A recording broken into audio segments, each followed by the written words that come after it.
For a very short time we had that flat for Prabhupada. And when he lived there, he used to go to the rooftop every evening and give darshan. He'd chant his Gayatri. And one time when he went up there, he said, I have two favorite places in the world, and this Juhu and Hawaii. Why? Because wherever there are palm trees, that is paradise. And at that time I counted all the trees. We had over 200 trees on the Hare Krishna land, palm trees. So Prabhupada loved it there. The tenants that lived in the backside, they would line up along the road. As Prabhupada would come in, they would all be standing there ready to greet him, and Prabhupada would smile and speak to every one of them. It was such a very nice thing. Sometimes as devotees we had a little problem with the tenants, but they all loved Prabhupada. They must have felt his love.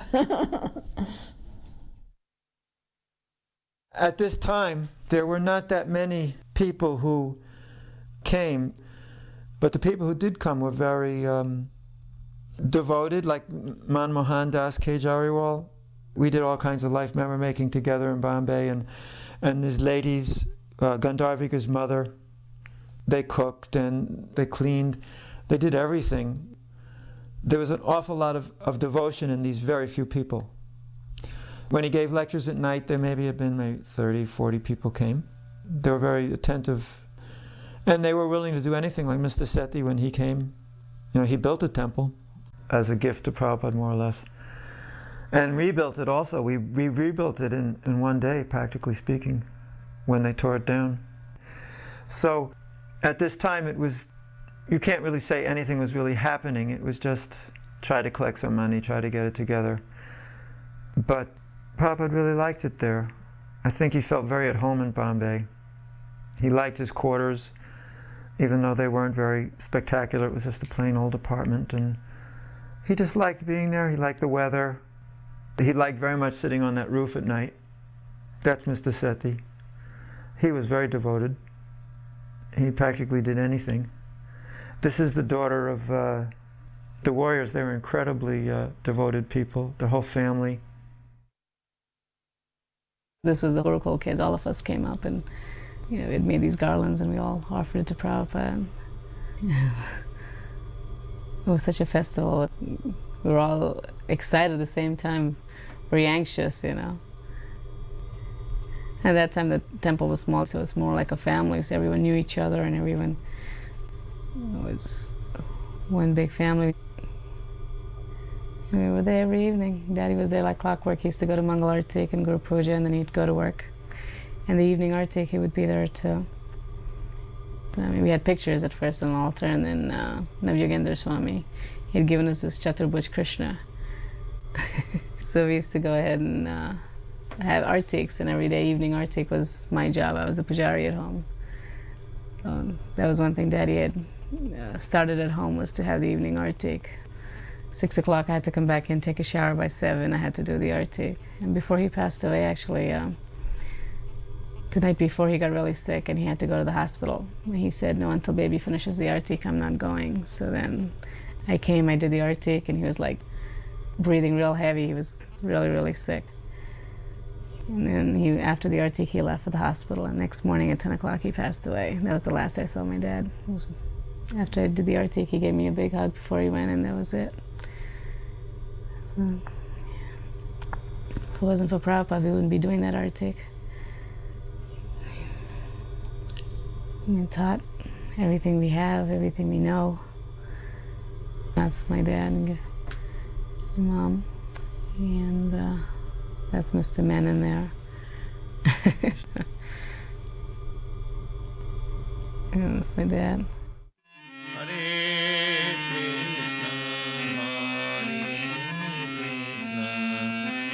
Krishna Krishna Hare Hare Hare Rama Hare Rama Rama Rama Hare Hare. Here we see Srila Prabhupada, so transcendental, so detached, and watching these girls dance. You know, he's so patient, Jagat Guru of the whole world. He's writing books that will last for 10,000 years. And yet he's so at home in all situations. He's so peaceful. That's what we see after 30 years, because in those days we were very young. We took it for granted. But now that we have become older, we realize that even in the old age, Prabhupada had no anxiety or no worries. His only worry was to how to save the world in Krishna consciousness. Here in Bombay, he was very intimate with all the devotees as well as the guests. Whoever came forward was blessed by Prabhupada immensely. So this was a place, you can say, where Prabhupada distributed love of God very freely. Patra patra vichara nahi, nahi sthana sthan. Without considering of who is deserving and who is not, without considering this place is okay or not, Prabhupada just magnanimously passed out loving devotional service. He is smiling so royally, so blissfully. And this is his famous style. He would nod his head, approving whatever was going on.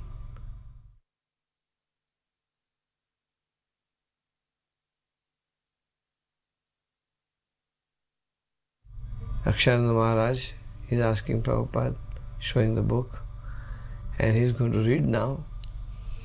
This was Prabhupada's another famous pastime. Any guest would come, he would quote a verse from Bhagavad Gita, and then he would say, open the Bhagavad Gita, start reading. And they would ask us to read the whole verse and the purport, and again speak on that. This way, every darshan became a perpetual Srimad Bhagavatam class. From 4 o'clock in the afternoon till 9 o'clock, practically till he took rest. He would constantly speak. One evening, I was alone on the roof with Srila Prabhupada, and we were talking about Vanashram. This was just after he gave the Vanashram talks in Vrindavan. And he was telling me various things, similar things that he had discussed on the walk. And then he started talking about Gandhi. He said that Gandhi actually wanted to establish Vanashram throughout India. His plan that he had presented to Nehru and the others was that first every village should become self-sufficient in making their own clothes, food, etc., etc. But that, he said, Sardar Patel and Nehru betrayed Gandhi. And they went ahead with the British plan to introduce factories immediately. And he said, because of that, India has become spoiled. Had they set up the villages first the way Gandhi taught, he said, then the spiritual progress of India would have remained intact. And then after that, he was almost tearful, and he said to me, I loved Gandhi. He really wanted the best things for India. And I was just amazed that Prabhupada said that. So the next morning, we went on a morning walk. And every morning, Prabhupada would walk on the beach in Bombay. At different times, some of the Indian gentlemen, life members, etc., would join our party. And when they would join the party, as is customary, they would offer, with folded palms, pranam to Prabhupada, namaskar. And Prabhupada, out of respect, would do the same to them. So on the morning after this discussion with Srila Prabhupada, we took a much longer walk than usual, way down to the end of the beach. So when we got very far down the beach, and I was on his left-hand side, he turned to his left, and he offered his pranam in a very deep and generous way. And when I looked, there was no one there. But way up, there was this statue of Gandhi under a gazebo. Prabhupada had walked to the end of the beach to offer a respect to Gandhi. And then we're walking back, And some of the life members come and join. And one of the life members brings up something about Gandhi. So they're saying Gandhi said this and that in the Gita, and what did Prabhupada think? And Prabhupada said, Gandhi destroyed the Gita. Gandhi said this, Gandhi said that. He made all mistakes. And then Prabhupada was going on and on, now criticizing Gandhi's translation of the Gita and his different ideas and concepts like that. And then after he finished saying all these things, he turned and he looked at me and he smiled. Many aristocratic people take their morning walks on Juhu Beach. And one morning, as we were approaching the end of the beach, some very poor and humble fisher ladies approached Srila Prabhupada, and they very humbly joined their palms together and offered respects to Srila Prabhupada and said Hare Krishna. And Srila Prabhupada commented that they're hundreds of times better than the rich people who don't know how to respect a saintly person. Another time, as we were walking back from Juhu Beach, Dr. Patel noticed the compound wall that Mr. Sethi had built around the property on Srila Prabhupada's instructions. So Dr. Patel told Srila Prabhupada that people are saying now you have a prison inside there. And Prabhupada paused for a moment and said, no, the prison is outside. Inside is freedom. I was walking with Prabhupada on the beach, and I wanted to impress Prabhupada. So I said, Prabhupada, you know, just look how all these people were mad after sense gratification. And he turned to me and he said, you brought the poison with you.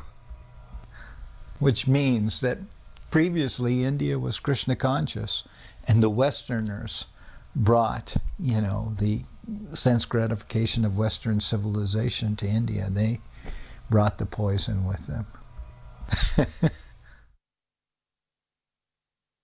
We passed at one particular tree. It was had quite a lot of foliage on it, and that morning there was a lot of birds in that tree. And they were making a racket like anything. It's very noisy. To that extent you couldn't really hear, you know, what you were saying. It was very noisy. And then Prabhupada stopped, looked at the tree and pointed his cane towards the tree. And he said, they're discussing Krishna Katha. And we were all like looking, what? And then Prabhupada turned around and he kept walking. And we were all like, really? You know. Prabhupada was quite serious. Sometimes Srila Prabhupada would point to the seagulls or small birds that would walk just by the border of the ocean. And he would say, the huge ocean with such huge waves, at any moment the waves could drown the little birds, but still they dare to walk just at the tip of the water. Why? And then Srila Prabhupada said, because the ocean is under the control of Krishna. And the birds know the ocean is under control. It cannot suddenly go out of its boundaries and drown them. And therefore they dare to walk by the edge of the ocean. And we simply think how much we are obliged to him for giving us protection in so many dangerous situations. My dear Dava, when we think of Krishna's beautiful face and eyes and his different activities here in Vrindavan, we become so overwhelmed that all our activities cease. We simply think of Krishna, how he used to smile and how he looked upon us. When we go to the banks of the Yamuna and other lakes of Vrindavan, or near Govardhan Hill or the pasturing field, we see that the impressions of Krishna's footprints are still on the surface of the earth. We remember him playing in those places because he was constantly visiting them. Therefore, Mahabharata text that this Krishna Lila is Maya. They're surprised. How God can be affectionate like this. He is nirbhika, without any attachment. They cannot understand this. On one occasion, Srila Prabhupada was criticizing the Mayavadi philosophy, especially the philosophy of Vivekananda and Ramakrishna. Yato mat tato pas. As many ways, so many conclusions. In this philosophy, it means that whomever you want to worship, you can worship. Whoever your heart goes to, you can worship. And you will attain the same supreme destination. Srila Prabhupada was extremely opposed to this conclusion. So whenever such idea came, he would put them down forcefully and call them rascals who believes in such nonsense philosophy. So one time, one of the Dr. Patel's friends, Mr. Shah, he started screaming, "Why, you always criticize so many different people." So devotees were ready to push him away. But Prabhupada said, no, don't do anything. So for 3-4 minutes he kept criticizing. And we kept walking. Finally Prabhupada said, what can we do? We have to train our disciples against all kinds of deviant philosophies. Therefore sometimes we have to criticize. Krishna also criticizes in the Bhagavad Gita. Namam duskutino mudha prapadyanti naradhama. Krishna also, in this way, criticizes people who do not surrender to him. Therefore, we also have to do that, Prabhupada would say. So then he kept quiet. It was about 5 minutes before we come to the temple, just at the corner of the Gandhigram Road. So we all came back quietly. Prabhupada would not let any of us become upset with the man. Then, as usual, we came to the Vyasasan and Guru Puja was going on. We were offering flowers. So this Mr. Shah also came to offer flowers. He offered flowers to Prabhupada's lotus feet. Then he put his head on Prabhupada's feet and started crying like a little baby. He was just crying incessantly. He knew he had committed a great offense. Srila Prabhupada was so kind, he just put his hand on his head and said, it's okay, it's okay. So gradually cooled him down. After that, next day Prabhupada said, we don't want to talk because if Dr. Patel comes, he will again argue. Let us instead read Krishna book. So this is how this Krishna book reading started instead of the discussions. From the morning walk, Srila Prabhupada would come up to the temple. We'd open the curtains. He'd offer his respects to the deities. We would then offer flowers to the deities and flowers to Srila Prabhupada. And that would be our morning greeting of the deities and Srila Prabhupada. On this particular morning when we came, Srila Prabhupada was asked to sit in the Vyasasan. And then when he sat in the Vyasasan, a full arti was offered to Srila Prabhupada. And the prayer, Sri Guru Charana Padma, was sung in glorification of Srila Prabhupada. And we all went up and we all offered flowers to Prabhupada and offered our dandavats. And then after this puja was done to Srila Prabhupada, then Srila Prabhupada greeted the deities. And then we offered our respect to the deities. This was the first official Guru Puja that happened around April of '74, if I'm correct. And from that point on, it spread to all the temples in the movement. I went back to Africa, and then I told them that this is now how we're going to conduct the morning program. And similarly, other devotees went back to other temples, and this became the standard by which we worshipped Srila Prabhupada and the greeting of the deities in the morning. One evening we were having a very ecstatic kirtan. We were singing and dancing, and it was very, very ecstatic.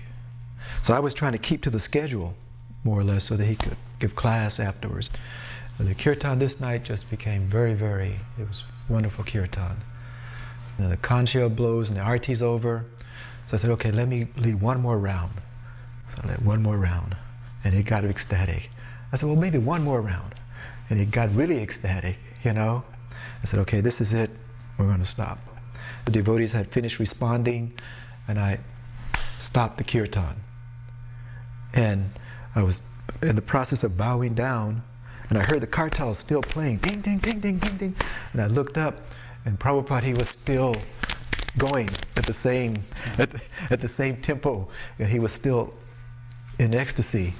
And I came back up and started chanting again, and Prabhupada's head was rocking side to side, but we kept on singing. That was very, very wonderful. And then we went on, past the time to start the class and everything. And at that time I waited for a signal from Prabhupada to stop. It wasn't really, he said, now stop, but you could tell when he was finished, it was okay to stop.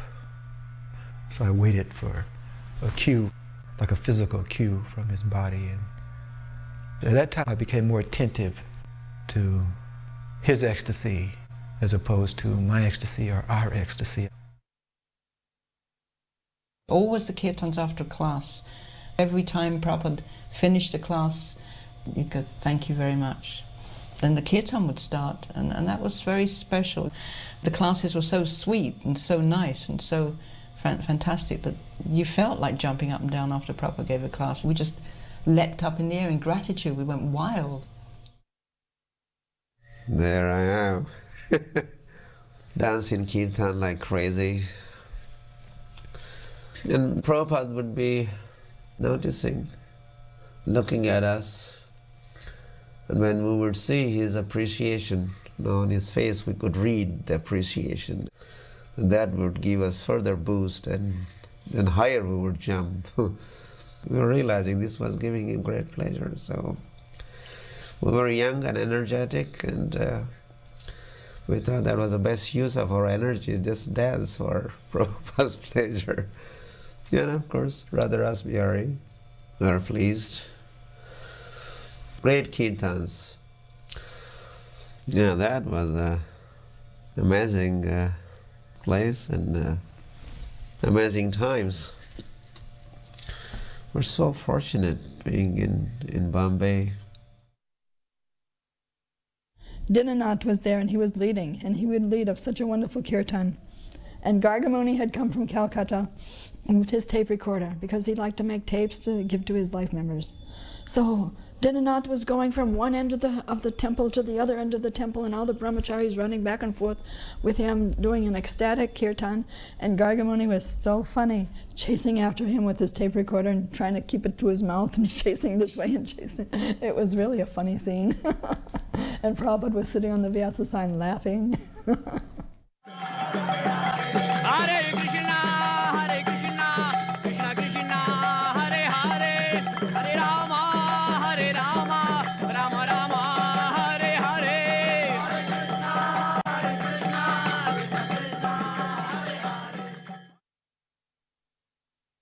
Although Juhu had some opulent hotels, it was originally just a fishing village, and there were many poor people who lived in the area, and their children would come to the evening programs and join the chanting and dancing. And of course they would take prasad from Srila Prabhupada's hand at the end of the arti. But Srila Prabhupada was concerned about them, and he actually said that we should keep bins, one for clothing and one for food grains. And we should give the clothing to the poor children and give them prasad. And in this way, Srila Prabhupada wanted to take care of them as young devotees of Krishna. So one evening, Prabhupada was giving out prasadam to all these kids. I said, oh, Prabhupada, let me do it. And I went to take the plate from Prabhupada. And, Prabhupada looked at me. He said, I will do it. Because he's actually giving mercy. And that was his mission. But this is the program, to worship Krishna and take Krishna prasadam. In New York, in 1966, it was an apple, a cut apple. And here it is, just some fruit. But this was Prabhupada's program. Very simple, but very deep.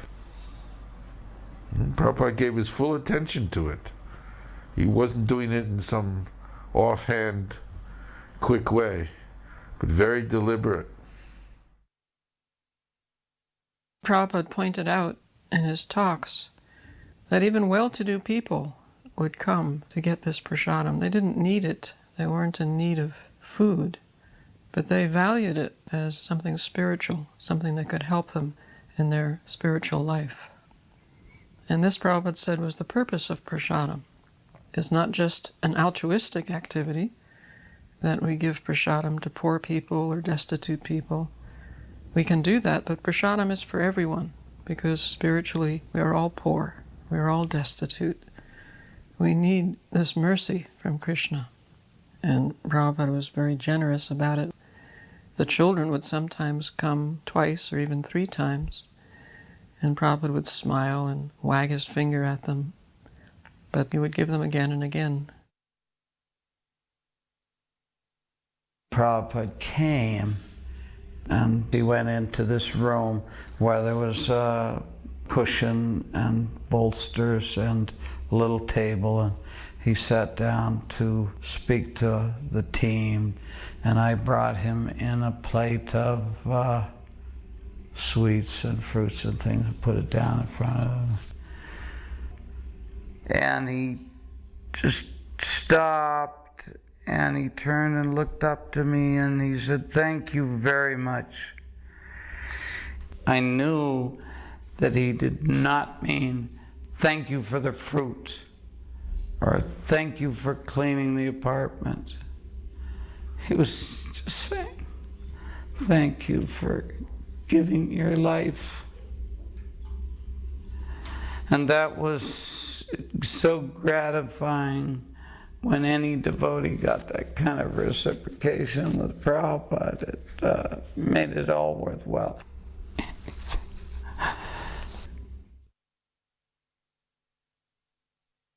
So this is Jayanta, the only African at this time that Prabhupada initiated.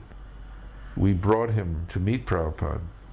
Prabhupada came to Kenya 4 times. When he asked me to go, I had just come from Pakistan. This is in Bombay.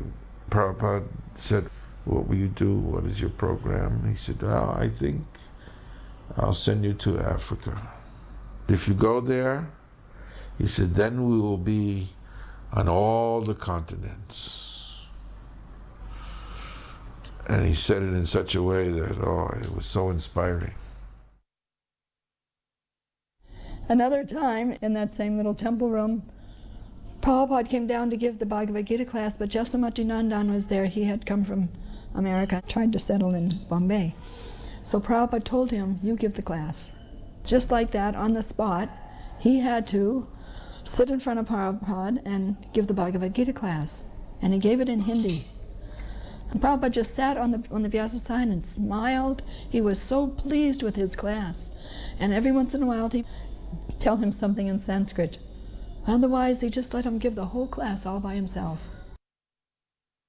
I had received an inheritance in the spring of 1974. I was in Bombay at that time, and Giriraj Brahmachari came and said that there was an apartment becoming available, and we had to buy the apartment so that the people would leave. So I was able to give part of the money to help buy that apartment. And it was an amazing apartment with this beautiful gray, very cooling granite, and it had wide open verandas and porches, so a wonderful cross breeze came through. So with the combination of the granite and the cross breeze, it always was cool in there, even if it was very hot outside. Srila Prabhupada liked those rooms very much. He lived in that apartment the whole time he was in Bombay. And one of the salient features of the apartment was a big open roof. Srila Prabhupada would go up there and sometimes cut Kerala and dry them on the roof in the sun.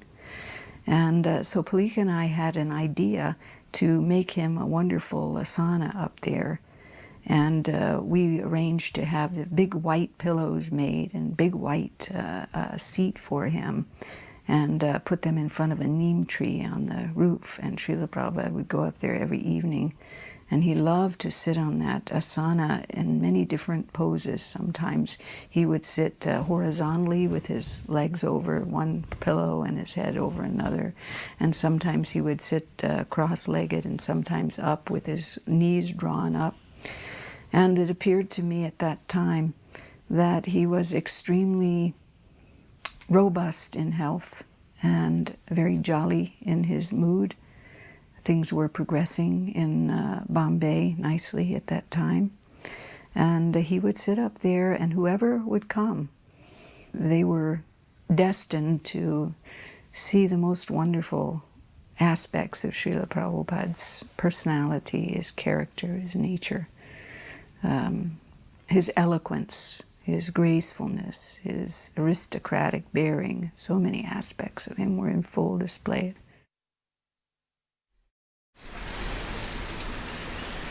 In other words, the spirit soul is person.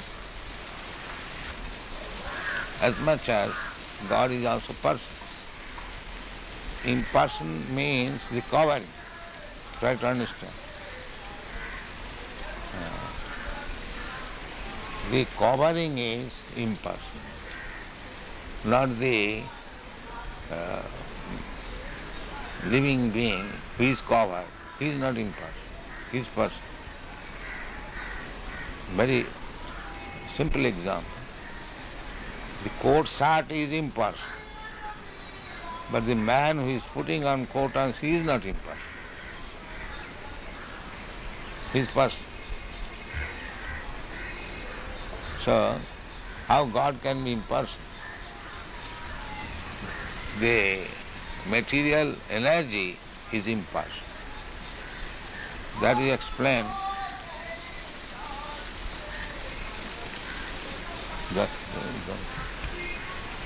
That is explained in the Bhagavad Gita. Maya tatamidam sarvam jagat abbakta murti. This jagat is abbakta, impersonal. And that is also energy of Krishna. Therefore he says, I am expanded in the impersonal form. That impersonal feature is Krishna's energy.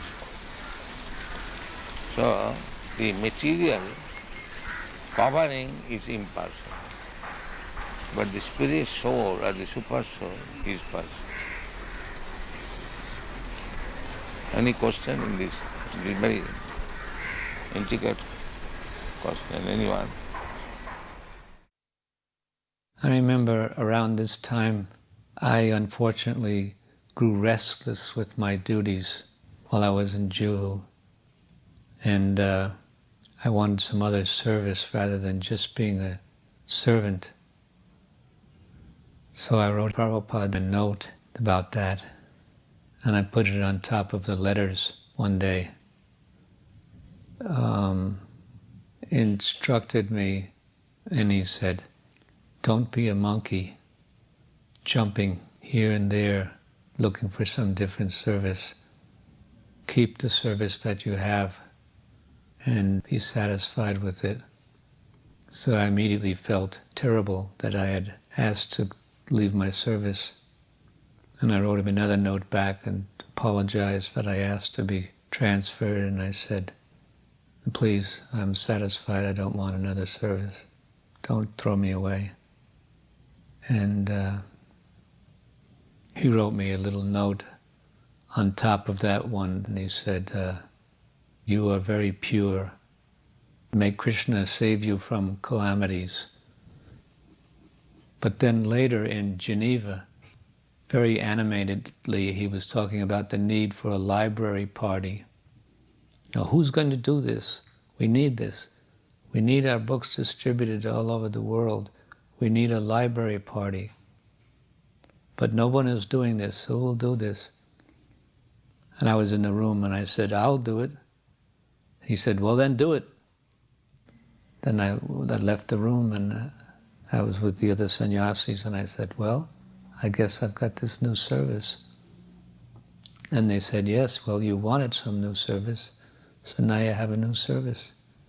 And then later I said to them, do you really want me to do this service? And Prabhupada said, yes, you can do it. Get some other brahmacharis and do this. But you have to get a replacement for your servant duties. I think you can get Brahmananda Swami. See if he'll do it. I found out if he could replace me, and he said he wanted to do it. I brought my wife to Bombay with me, and I said to Srila Prabhupada in front of her, Srila Prabhupada, the brahmacharis for years have kind of criticized the women, saying they're less intelligent, their brain is smaller, they're lustier, things like that. Is that true? And Srila Prabhupada's answer was, you're chanting Hare Krishna, and your wife is chanting Hare Krishna. Where's the question of being less intelligent? I remember reading in Chaitanya Charitamrita in Prabhupada's purport, the women in our movement are preaching, therefore they're as good as their brothers. And then I said to Srila Prabhupada also, Srila Prabhupada, I understand that the husband is representative of the spiritual master, and the wife is representative of her husband. Srila Prabhupada, should she do everything I ask? And Srila Prabhupada said, and you should be so arrogant?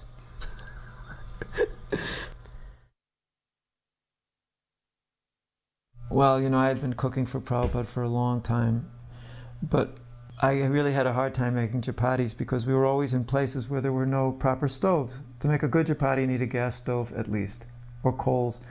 And here we are like in Mauritius, and I'm cooking in a closet on a one-burner electric stove that didn't even have enough power to boil water. And I have to make a full meal that he likes, up to his standards.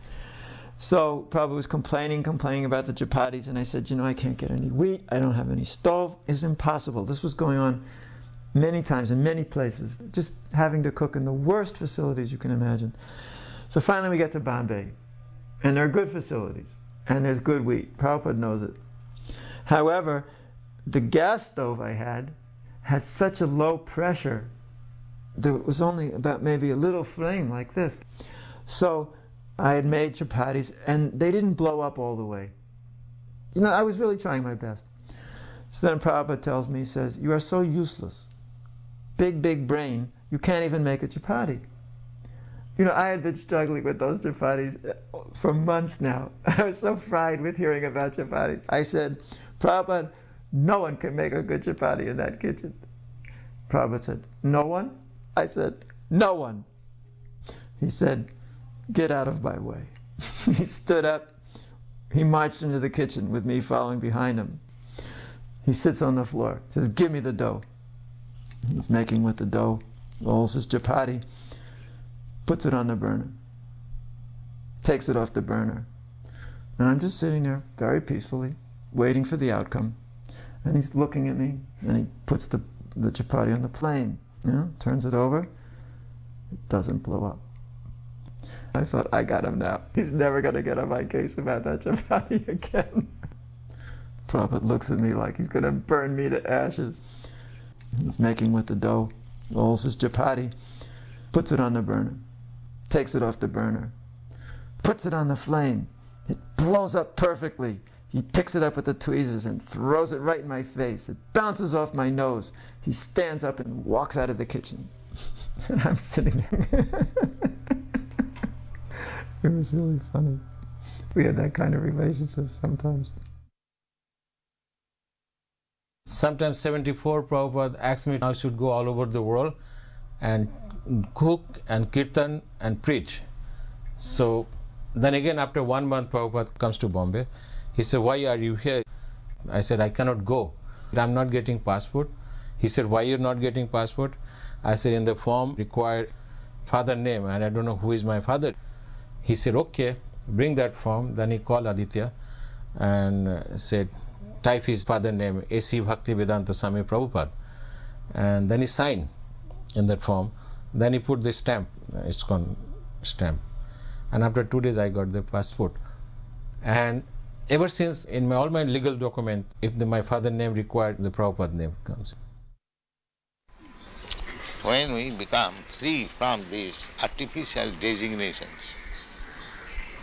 American consciousness, Indian consciousness, African consciousness, there is no such thing. This is artificial. Even bird and beast, they also feel consciousness, pain and pleasure. Just like when there is scorching heat, you feel some pain. Is that American, Indian or African? Scorching heat is every feeling. If you say that I am feeling scorching heat American way, क्यों जी? हाँ जी। ऐसा हो सकता है? नहीं हो सकता। Simply these are artificial. And everything is depending on consciousness. Everything depending on consciousness. Therefore, Krishna consciousness is the original standard consciousness.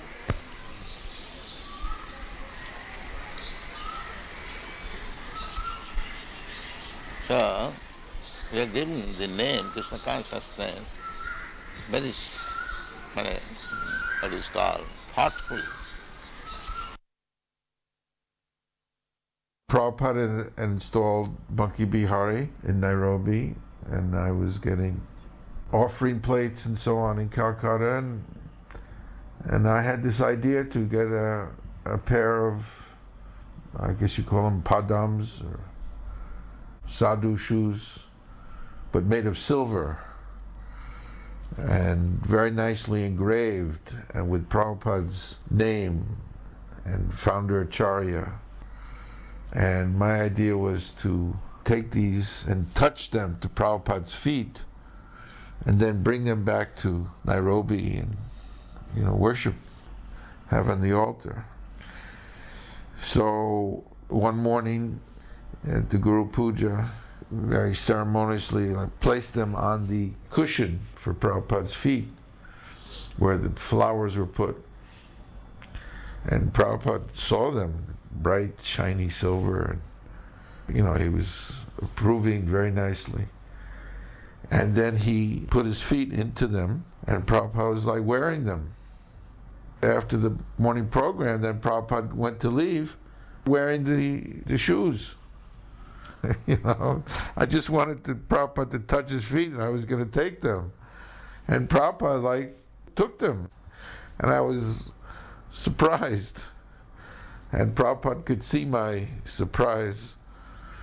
And then he understood that I wanted them. So then he stopped and took them off. I could have them.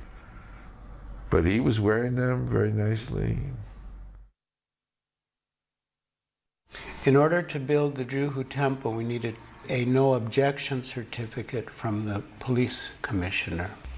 And after waiting and waiting and making so many efforts, finally the police commissioner sent a letter in which he refused to issue the no objection certificate on the grounds that the bhajan singing, which has been complained about in the past, is likely to be a nuisance in the future as well. We sent news to Srila Prabhupada in Vrindavan, and when he received it, he became furious. In the Bhagavad Gita, Krishna says, Satatam kirtayantam mam, that one should always engage in kirtan. And how dare the commissioner call kirtan a nuisance? So Srila Prabhupada wanted to protest the words of the commissioner and the refusal of permission. And so he asked the devotees who had come to India for the annual festival in Mayapur and Vrindavan to travel to Bombay. He wanted them to do Harinam Sankirtan throughout the streets of the city, to distribute books and to hold programs. And that when the people of Bombay were convinced about the value of Krishna consciousness, they themselves would prevail upon the government to give us the permission for the temple. He also wanted some of the more qualified devotees, such as Bhaktivedanta Prabhu, to meet with the political leaders to get support. Eventually, we were able to meet the chief minister of Maharashtra, and he somehow saw through the whole case. He saw that actually we were innocent and we were being victimized by political interests. And within one day, everything was reversed. And the news spread everywhere to every government office that the chief minister is in favor of the temple. And it was like night and day. Suddenly everyone was very friendly and cooperative. And very soon thereafter we began the construction.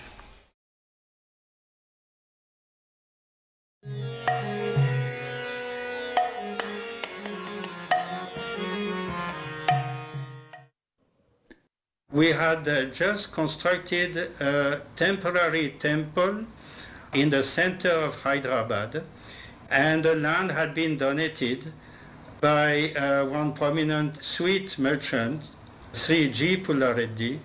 So Srila Prabhupada came and he offered arati to the deities.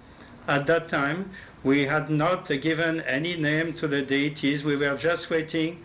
And immediately Srila Prabhupada saw the deities. He gave the name of Sri Sri Radha Madan Mohan. They had been brought from Jaipur by Srimati Palika Devi Dasi. There was no installation ceremony as such. That will be done later on when the main temple became completed in August 1976. At that time, Prabhupada came again and installed all the deities, including Sri Sri Gaur Nitai, Sri Sri Jagannath Subhadra Baladev, and Sri Sri Radha Madan Mohan. So two prominent sannyasis, disciples of Srila Prabhupada, can be seen in this movie. One is His Holiness Tamal Krishna Goswami, who was at that time GBC for the whole of India. And the other sannyasi is His Holiness Yasodananda Swami, who was preaching at that time in South India. And he will be also present in the main installation ceremony. The installation of the deities of Radha Madan Mohan occurred in August of 1976.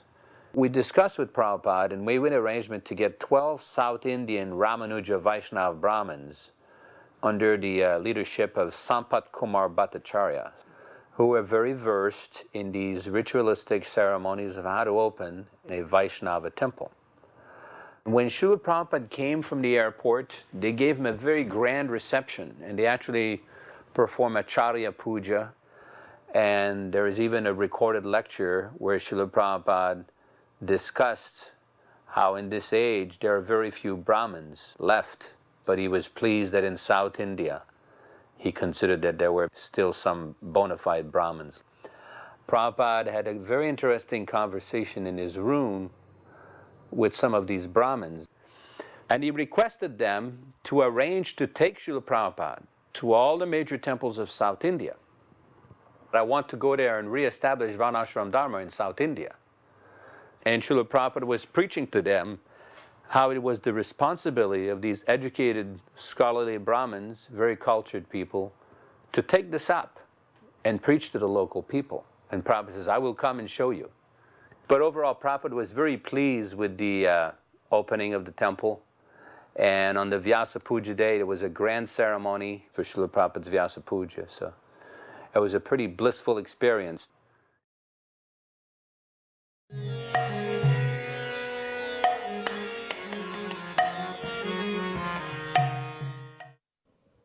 Srila Prabhupada stayed in Tirupati for 3 days, and the highlight of that trip was a special early morning darshan at 2 a.m. And I remember it was just a very mystical atmosphere, entering the deity room by torchlight, and then coming in front of Lord Venkateshwara, and the pujari waving the ghee lamp to illuminate his form. It was wonderful to see Srila Prabhupada gaze in reverence upon his Lord.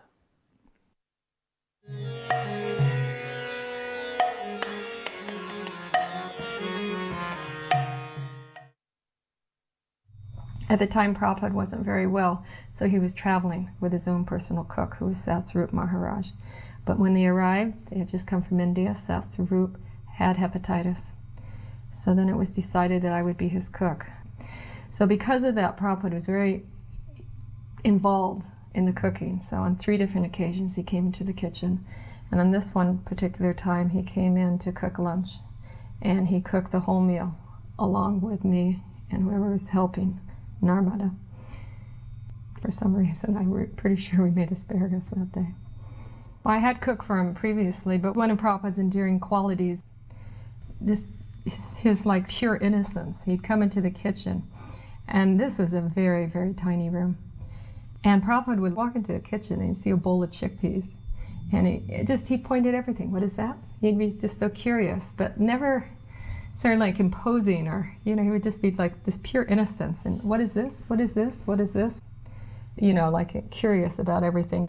So we had a couple of Italian devotees cook an Italian preparation on a few days, and Prabhupada inquired what it was before he ate it, but he enjoyed it.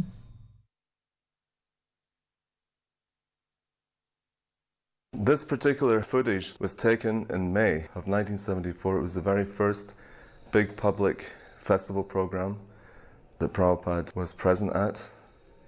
It was held in Hotel Parco de Principi, which is a 5-star hotel in a beautiful park called Villa Borghese, right in the heart of Rome. Auditorium had seating for 500. So I was thinking in the back of my mind that day, what if only 25 or 30 people show up? It's going to be a terrible impression. And it just so happened I was with Prabhupada the whole day, and we got there quite late. And actually when we got to the hall, the lights were down and we were showing the world of Hare Krishna. So then, after about 5 or 10 minutes, we were called that the film had just finished, so could we please immediately come onto the stage.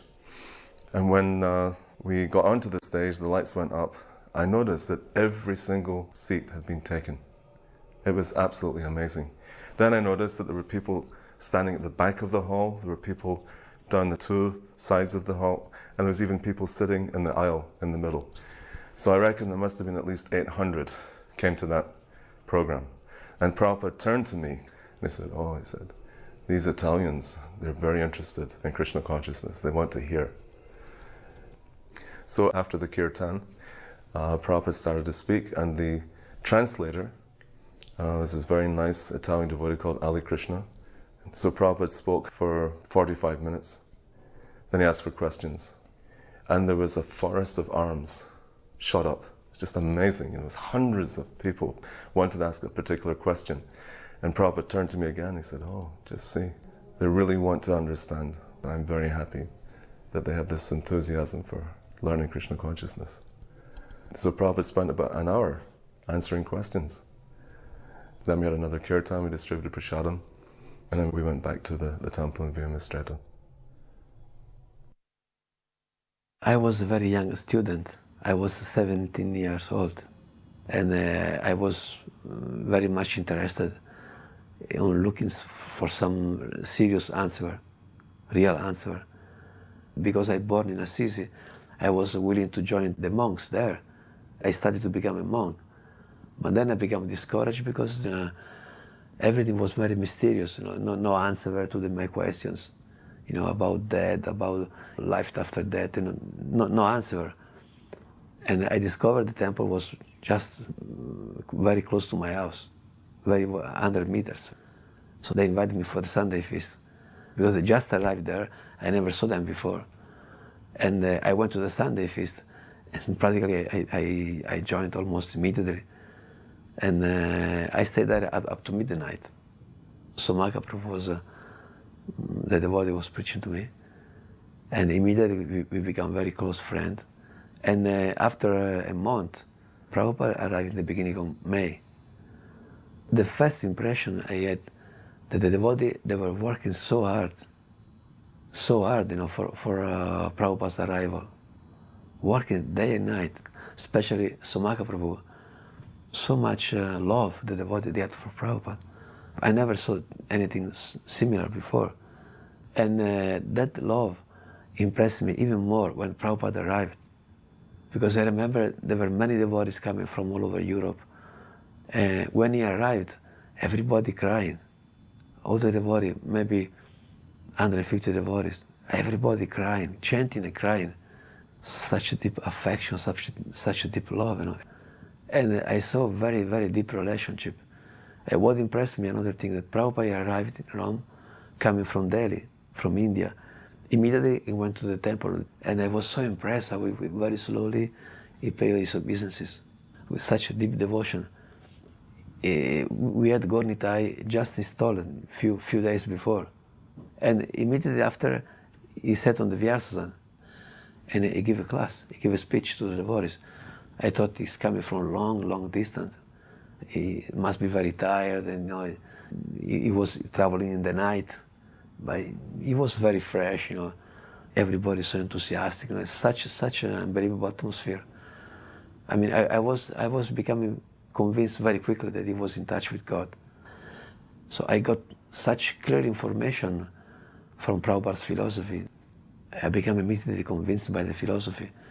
And when I saw Prabhupada, I saw very, very powerful person. And my eyes, my heart, my consciousness became completely attracted. That week changed completely my life, completely. And I can see after, you know, more than 30 years that Prabhupada has become the main thing in my life. The day I became initiated, I felt not part anymore of this world. And I had the fortune to distribute Prabhupada's books for many years. I always faced many difficulties. You know, they put me in jail. As soon as I joined, I stayed 1 month in jail because I was doing something on the street.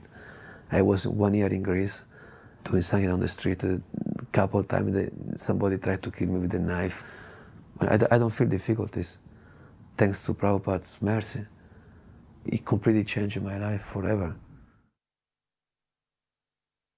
We went for different morning walks in different historical parts of Rome, the Colosseum. He turned to me and said, "What is this?" I said, "Well, this is an old Roman ruin where they used to hold games, entertainments, like a big entertainment theater."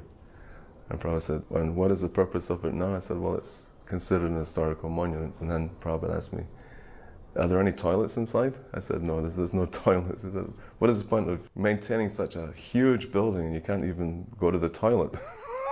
He was just joking, obviously, but... And then we took him to this place called Eor, which is a new development that came up during the time of Mussolini. And it's a type of architecture called fascist architecture.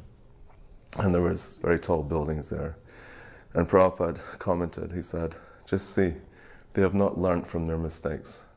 They have this big historical building which is useless called the Colosseum, and still they're making big skyscrapers. And what is the use of these skyscrapers? They're simply increasing their eating, sleeping, mating, and defending. This is useless civilization. They're not learning anything. This is just simply chewing the chewed." We had this house that Prabhupada stayed in. He stayed with us for 9 days.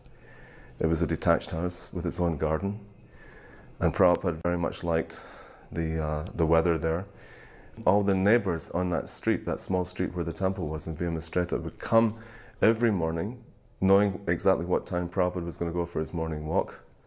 And they would be standing in line, ready to offer Prabhupada a freshly picked flower from their gardens. And some were also offering fruits to him too. They were so respectful. Prabhupada had a very nice impression. Actually, he said the Italians, they're religious by nature. They desire the blessings of God. And it's up to us as devotees to teach them how to become qualified to get those blessings.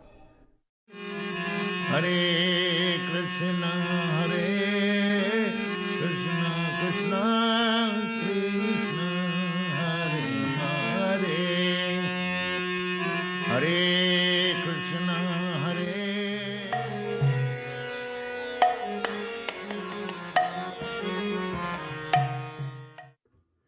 At the end of May, Srila Prabhupada left Rome, Italy for Geneva. This is Prabhupada, accompanied by Sat Sarup and myself, greeting him at Geneva International Airport For us, this was just the most inconceivable thing that we could have Prabhupada in a very small temple for 10 days. This is Indradumna, who was not a sannyasi at the time, leading kirtan. This particular film was done by the Swiss National Television in French, and it was broadcast on the evening news that night. We had a very busy schedule for Srila Prabhupada. We had 10 days of meetings with some very famous, prominent people. Everything took place in French, and I was very fortunate to be able to be Prabhupada's main translator. We had a very cute villa or house in the close suburbs of Geneva to downtown, and we organized a fire sacrifice and ceremony, and this is all in the backyard of the temple. Here we have an explanation by Yogeshwara Prabhu. Prabhupada was received upon arrival by the governor of Geneva in the main government building, in the very same room where Pope Paul VI was received. The governor of Geneva was very concerned about what might happen to the Swiss economy if many of the young people joined the Hare Krishna movement. And after the official greeting in the informal conversation, I translated his queries to Prabhupada, and Prabhupada gave him a brief description of the Varnashram system and tried to allay his concerns. Almost a year later, when I was going to the Mayapur festival, I traveled from Bombay to Calcutta on the same plane with Prabhupada. And Prabhupada remembered this governor very well.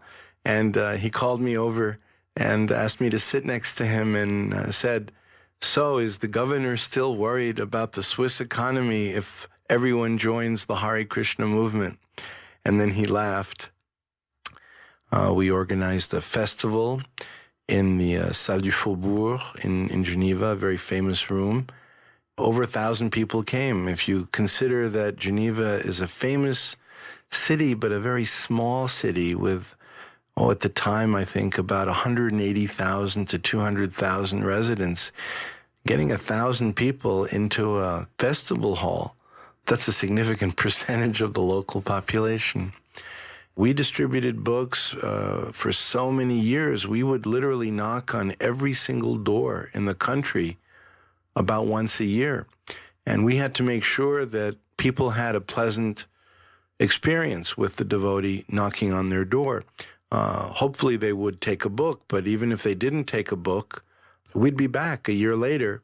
And so the cumulative effect of all of this was that Prabhupada's books on a per capita basis in a country, I got to think that it's probably one of the most dense distribution of books in the world. About that time I was on a serious spiritual search and looking at different spiritual groups, all sorts, and was never satisfied. And I somehow landed up near Geneva in France, living in a kind of community. I actually had spent many months on my own, very disillusioned with material life and the kind of people I was that were living around me. And I had a boyfriend who went to New Zealand and sent me beads and Bhagavad Gita and books. So I spent months just reading, chanting, and praying actually very sincerely to Krishna to help me find what I was looking for. And chanting on my own, I didn't even really know how to do it, and reading Gita and Nectar of Devotion, and painting my first picture of Krishna with a deer. And then one day a friend from the community said, "Oh, I've been in Geneva and there's a poster. The leader of this movement, the ISKCON movement, is coming to Geneva. Do you want to come?" So I said, "Yeah, okay, it sounds interesting." So we went off to the temple that day in Geneva. Never been to a temple before. And we were kind of ushered into the garden, and there I saw Srila Prabhupada, and he was performing a fire sacrifice. I saw a devotee, a lady, prostrate at his feet. And I stood there and just looking in wonderment, really. And suddenly Srila Prabhupada looked straight over at me and into my eyes, and I really felt I was the only one in the garden at that point. And it had a kind of twofold effect. First, I just wanted the ground to open up. I felt my soul naked, exposed, and all my anartas, which were very many at that time, flooded forward, and I just felt like disappearing into a hole in the ground. And the other kind of enlightening moment was that I just looked at him and I knew that split second this was my spiritual master. I just knew it in my heart. This is him. So it was a very profound experience, actually, very profound. And it was another year till I eventually met Srila Prabhupada again and got initiation. A Swiss writer and lecturer who is quite famous, Sergius Golovin, came to visit Prabhupada. He came all the way from Bern. He had quite a following in his day. He was viewed as a genuine spiritual leader. And he took his seat on the floor in Prabhupada's room, and Prabhupada said, so, do you have any questions? And Sergius Golovin just said, no, I have no questions. And I was sitting there, I had organized all of this, and I thought, what will Prabhupada think? This fellow's come all this way, and he has nothing to say and nothing to ask. And then he said to Prabhupada, I'm just so fortunate that I can be here in your presence and benefit from the company of a great master like yourself. And then he fell silent. He never said another word. And Prabhupada obviously felt a certain sympathy for this man because he pulled out the harmonium and he made a 30-minute bhajan. And everyone just listened intently to Prabhupada. And at the end of 30 minutes, Prabhupada stopped. He was obviously in rapture with Krishna during that time. And it was perceptible to everyone, including this fellow who said, thank you very much.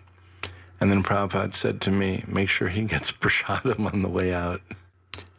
On June 6th, Prabhupada was invited to give a talk at the World Health Organization at the United Nations. They are responsible for all the family planning efforts of the UN all over the world. And Prabhupada at the time was translating 5th canto of Srimad Bhagavatam, specifically lecturing on Rishabhadev and his 100 sons. So Prabhupada spoke about that at the World Health Organization. He said that when someone is Krishna conscious, he is not a burden to the earth, and there is no excess of such people, and they can all live together in peace and harmony.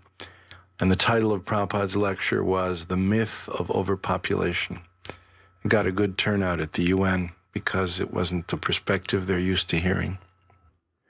We had a few Swiss devotees. The blonde girl, Krishna Kanta was her name, a very, very sweet devotee, French-Swiss. Who would have ever thought that Prabhupada would come to Geneva? But why not? Geneva is, in the world history of religion, a very important city. It was there that one of the great proponents of the Reformation, Jean Calvin, organized the Protestant Reformation. So Prabhupada was organizing the Krishna conscious Reformation of Switzerland and the world.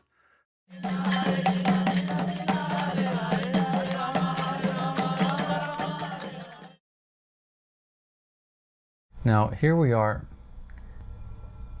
This is entering the city hall of Geneva.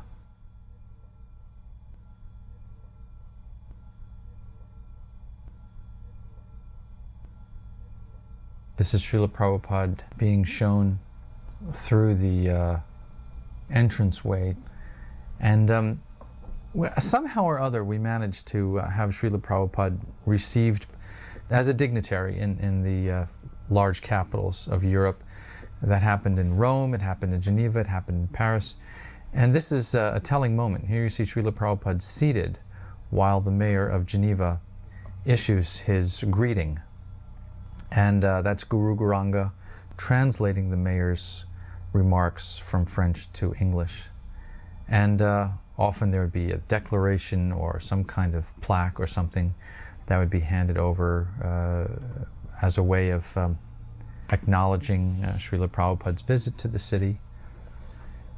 And then Srila Prabhupada would reply, commenting, as he often did on such occasions, about the duty of good government to train citizens in what is spiritual life. Also warning that any government that does not take the responsibility seriously is a hellish government. I remember that caused some consternation in Paris when he was received at the city hall there. The mayor got very nervous. Two French reporters came to visit Prabhupada. One was an older man and one was a woman probably in her early 30s.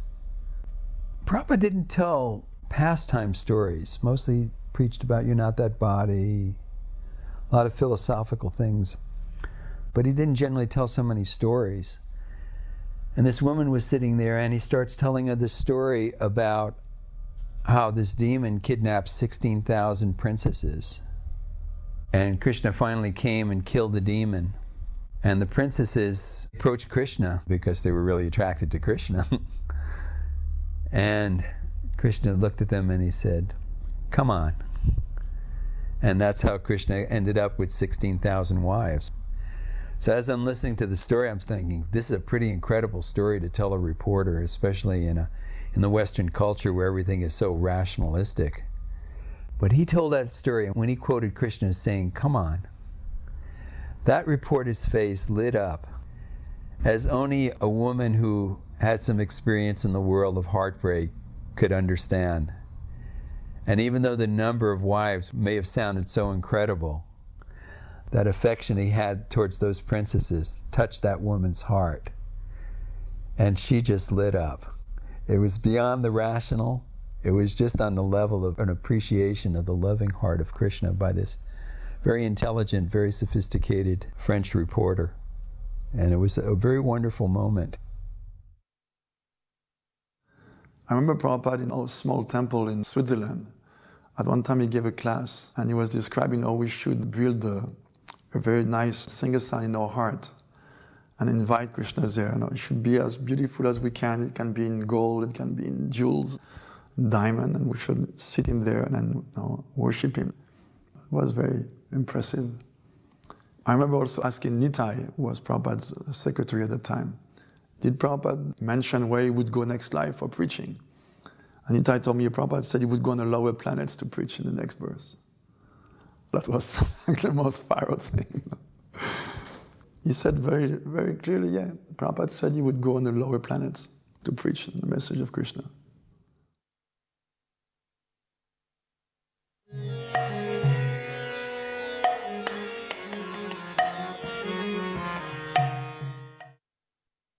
We had just finished completely changing the temple room, putting in arches, creating a new area for the deities. Radha Paraseswara had been sitting in the Pujari room, which is located behind the altar, while the work was going on. And of course, you know what it's like when Prabhupada's coming. I mean, in Chicago, they were still laying the floor while Prabhupada was practically walking in the door. So everybody's always working to the last minute. So they had just finished the work, and the deities were still in the Pujari room. And they said, "Prabhupada's here." So then Sital and I were carrying Paraseswara back to the altar, and then she was just making the hair and making sure the crowns were neat and everything. And we had just finished, and then Prabhupada walked in 30 seconds later. It was like nerve-wracking. But the temple room looked beautiful, the deities looked fabulous. Prabhupada was in ecstasy, the devotees were in ecstasy. It was magical, very magical time. I became Miss Denmark, and that proposed me to a career as a model. I became the most expensive model in London and Paris, and I was working every single day for Vogue, Elle, Marie Claire. In 1974, I had a cover of Paris Match, which is a big newspaper, and it was sold in 24 countries with my cover with a sari on. And the line was, I left everything for Krishna. And there was 4 pages inside. Me making garlands in front of the deities, dancing around Tulsi, dancing and chanting Harinam in front of the Eiffel Tower. So when Pai Mats came out, of course they sent it to Prabhupada in Bombay, where he had it on his desk for 1 week. And he would say to the people coming, she gave up everything for Krishna, now you should do the same thing. Prabhupada would be preaching like that. It was a serious, not so easy path, the path of spiritual emancipation. And the more I learned and the more I understood, it may not be finished in one life.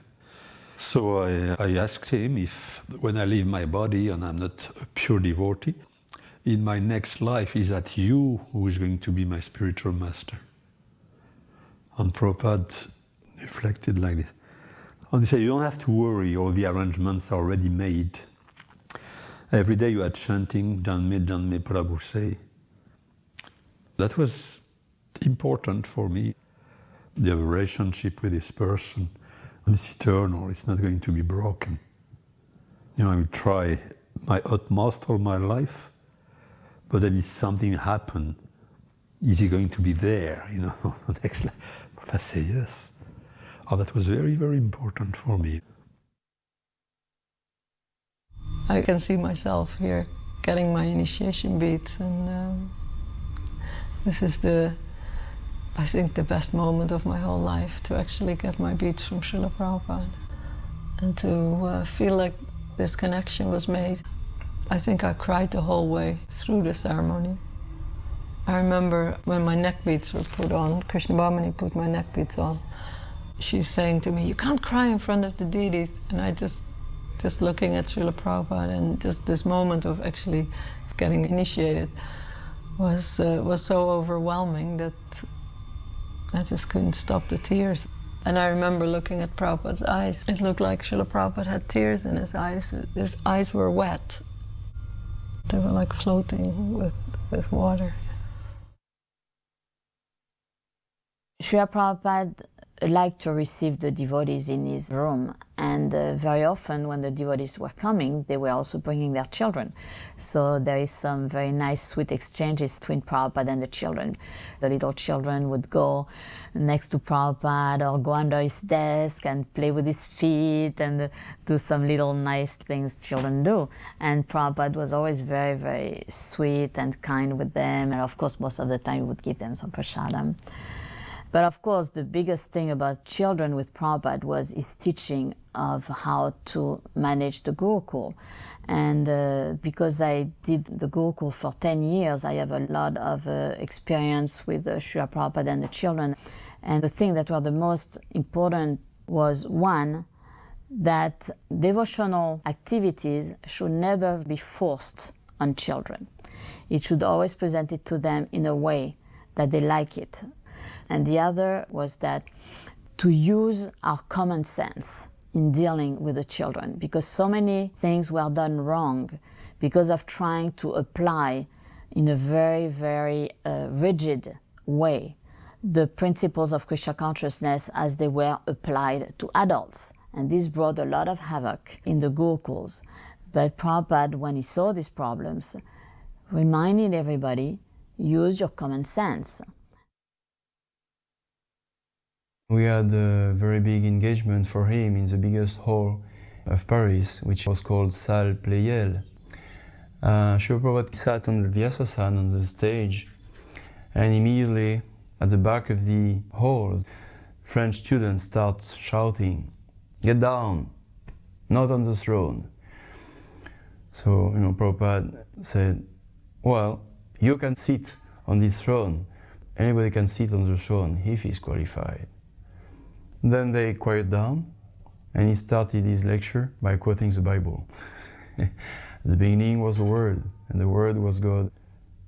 Because France is traditionally actually a very pious country, many monks and monasteries were started there. So he knew how to attract the heart of French people at least some of them, not the revolutionary ones, which are not the only ones. And it worked. Many devotees were made at this engagement. I was one of them. And then later on, he said to the devotees, next time, you just put a simple carpet on the stage for me. He had the Sankirtan leaders of that time from Bhagavan zone, a little meeting with us. First, he congratulated the devotees for the results. And he asked the first question, I think the only question he asked us. And he said, are you reading my books? Then Rigupati said, you know, Prabhupada, we don't have much time. We don't have time to read. Then I heard I was near. Prabhupada went, what is the use? I could see he was deeply hurt. You know, it was a major priority. Our life was to be used to investigate this message, you know, these books, these thousands of hours of working. So of course we're distributing. But then Prabhupada was more interested, like whether we were reading his books. Being a pujari, I was missing everything, the morning walks, the room conversations, everything, and I was getting more and more stressed. People weren't turning up for their service, and I was getting more and more resentful as the day went by. So it was the last night that he was there. I was crying. I wanted to see Prabhupada, and then Bhagavan came into the kitchen. He immediately just understood. Somehow there must have been like a black cloud surrounding me. So Bhagavan ordered me, I want you to go up and see Prabhupada right now. The thought of going up and seeing Prabhupada in this state was like terrifying. And he said, no, I'm going, you come up with me. I thought, okay, you know, and I started walking behind him up to Prabhupada's room, and I was like getting smaller and smaller and feeling like I want to disappear completely. And as soon as I walked into Prabhupada's quarters, it was from night to day. You know, I became so satisfied and so happy, almost like a child sitting in the lap of his mother. And we were sitting, and then I think it was Yogeshwara asked Prabhupada if he would sing. So Prabhupada came and sat down in the middle of the room, and the few of us that were there just surrounded him, and Prabhupada did bhajan for maybe half an hour, and they did recordings. It was just like the most intimate and wonderful and beautiful experience to be there with Prabhupada singing with such emotion. And I remember Yogeshwar saying, Prabhupada, your voice is so amazing. It's so extraordinary. And Prabhupada looked very shy, and he went, oh no, that's all right. Like, he just wasn't accepting that. It was very, very sweet and such a humble mood of Prabhupada. Somehow or another, my attitude had gone way off track. And although at the time I wouldn't have thought of it, but now I see it as Prabhupada carrying Vrindavan with him in a way that, you know, we were all in that little bubble, and you didn't feel that you were any more in Paris or, you know, in the material world, but you were in that little Braj bubble that Prabhupada allowed us to enter into by his presence. So extraordinary.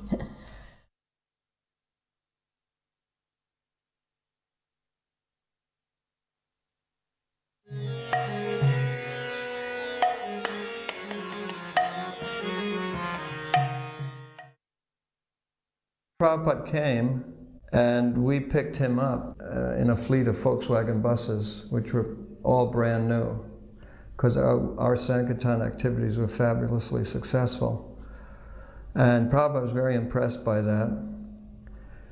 When we rolled into Schloss Rettershof, the owners who kept horses and had an academy for training, horse riding and jumping, for some reason they took it upon themselves to line up with their horses, and when Prabhupada came by, the horses all made a bow. They were obviously very well trained horses, and Prabhupada really liked that. And we also, of course, liked it.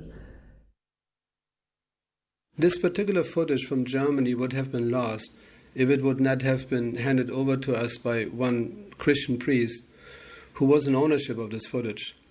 He mentioned that the film began to deteriorate and it might be beneficial for us to take possession of it before it would be lost forever. I thought this is a nice example of cooperation between different religious beliefs. This is me talking to a journalist from a Christian organization in Germany. When I listen now after so many years to my interview, I'm amazed how forceful, but also perhaps a little fanatical, I presented the philosophy of Krishna consciousness. My personal understanding of fanatical is that when we were young devotees, we were very enthusiastic and convinced about practicing and spreading Krishna consciousness, but naturally not very mature, not very experienced in doing so. This in itself should not be seen as a fault or mistake. It's natural.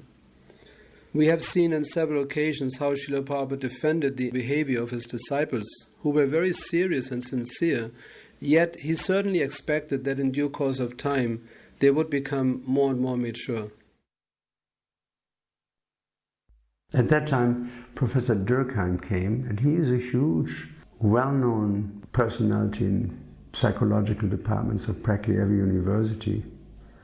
He brought Zen Buddhism to Europe. He at that time had many German bishops, Catholic bishops, becoming very interested in Zen Buddhism. He had about 30 of them coming for retreats. So he was hugely influential. And I thought this Durkheim is the guru of the Catholic bishops, let him become the disciple of Srila Prabhupada. So when he came, he was quite reserved, but within minutes, they struck up a very cordial relationship. They were contemporaries. Durkheim was about maybe 6 years younger than Prabhupada. And Prabhupada talked with him so nicely that they immediately developed a very wonderful relationship. And Durkheim started to listen to Prabhupada. I remember they walked over the fields. And Durkheim also had so many ideas in his head, and he started trying to impress Prabhupada, and Prabhupada looked at him at one stage and said, "Look," he said, "this is not very intelligent." And Durkheim said, "Why?" And Prabhupada explained to him why it's not intelligent, and Durkheim laughed and said, "I suppose you're right." It was beautiful to see these two elderly men talking to each other like friends. And I remember at the end of one discussion, Durkheim actually paid his Dandavat to Prabhupada. While he was in the Dandavat position, he looked up, he said, "Please accept me as your younger brother," which was kind of really nice, seeing such a huge personality accepting Prabhupada's superiority. So when I brought Durkheim back to the railway station, he was talking about Prabhupada. He said, "It is quite amazing, this visit." He said, "I've met many people in my life of spiritual standing." He said, "But I've never met a person like this master." He said, er ist durch. That means he is through, he made it. He achieved the perfect plane. He said, "It is a remarkable day in my life." We recorded all these different lectures Prabhupada gave. I usually did the translating, which was an experience in itself. Prabhupada would start with a single sentence, then I would translate. I must say my English at that time was much worse than it is now. Next time he had 2 sentences. Next, 3 sentences. It was getting longer and longer. By some time, he would speak for 2, 3, 4 minutes, and I had to memorize everything to be able to translate it. It was quite an experience. But sometimes later in the years, I listened to the tape that we recorded during those room conversations, morning walks, etc. And there was one sentence in there, which either I had forgotten it, or I hadn't heard it, but I could also not remember that anyone ever talked about it before. Out of sudden I hear this sentence, "Now you have become so successful in Germany, very soon the government is going to come down on you." He made a prediction. 5 months later, this prediction came true. Hansa Dutta and I were anticipating Prabhupada's coming to Germany. We wanted him to come to Germany more than we wanted anything else, because it would give the devotees inspiration and I wanted to share Prabhupada with them because most of them had not met Prabhupada, and we had a lot of devotees there who only knew Krishna because of us and the books. In the beginning, of course, it seemed like nobody knew how to do anything. Nobody knew how to take care of the deities or cook or clean or set things up. Or everything had to be taught. It was wonderful how they wanted to learn. And we had a way with them that Prabhupada had actually taught us. I don't think that it was something natural. I think that Prabhupada had empowered us. We were artists and we were loners before we joined the movement. And now here we were surrounded by people day and night, and more people wanting to join us, and we always found a place for them. And so I was always very, very busy. I was translating Prabhupada's books together with Sachinandan, and Nikhil Ananda was there also. And Sruta, he was showing Prabhupada around in the schloss, and then suddenly, of course, Prabhupada came in. He showed also the translator's room, and I had been working on teachings of Lord Chaitanya. So Prabhupada came in and he asked, what we were working on, and I showed him this book is practically published. We have the galley proofs from the printer. So then suddenly he said, read. I started to read the introduction of teachings of Lord Chaitanya for quite some time, 3-4 paragraphs. And Prabhupada was just standing there smiling, big smile, and listening. Although obviously he couldn't understand German, but just for him to see that the a book is in another language is coming out was his great, great pleasure. I had put my alarm clock exactly on 7.5 minutes. All of a sudden, as I was lying behind my desk, I heard the voice of Srila Prabhupada inquiring about the German translations. First I thought it was a dream, a nightmare. Then, as I emerged to the ordinary wakeful consciousness, I actually became aware Prabhupada is standing in our room. A few days before, he had said that he was never like the servants in the Dalhousie Park who pretend to be busy but in reality sleep. And now I was sleeping under the table. I was really sleeping only for 7.5 minutes, and it was necessary to concentrate after the heavy breakfast. But my spiritual master, who only comes once in a lifetime in my area of service, now will find out I'm sleeping. I felt so bad, but I calculated it will be even more bad when Prabhupada finds me lying under the table. So I better emerge.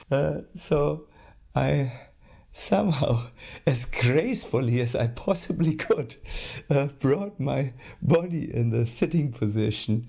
And at that moment, Prabhupada looked at me, a little surprised, because I came out like a soldier comes out under camouflage.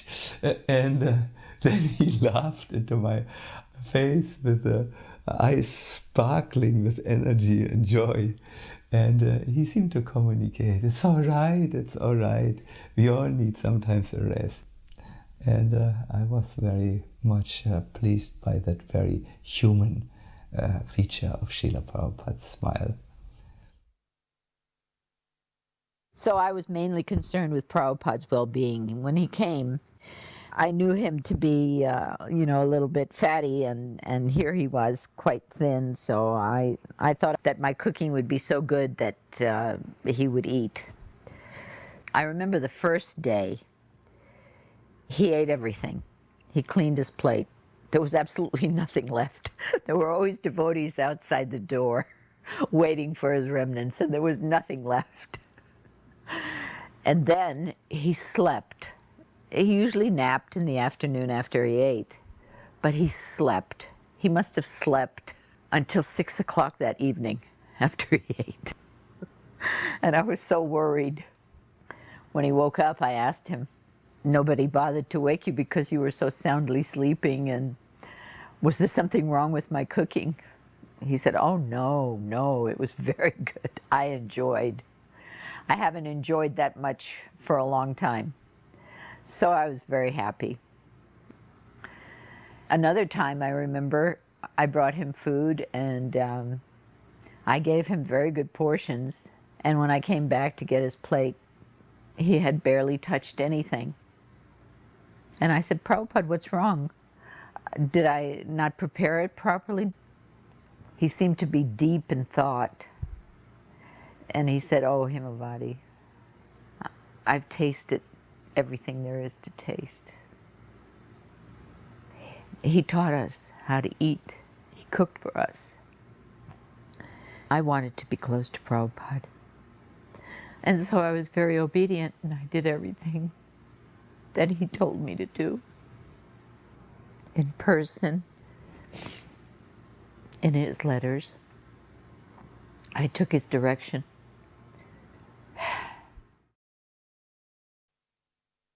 Once we were taking a walk, so because I always had a frustrated and irritable kind of mood on account of so many obstacles being put up by German authorities, I said to Prabhupada, I said, you know, Prabhupada, sometimes I think I would rather, you know, be engaged like a Kshatriya in killing people than preaching. Prabhupada stopped and looked at me. He said, never do anything in anger and don't touch politics.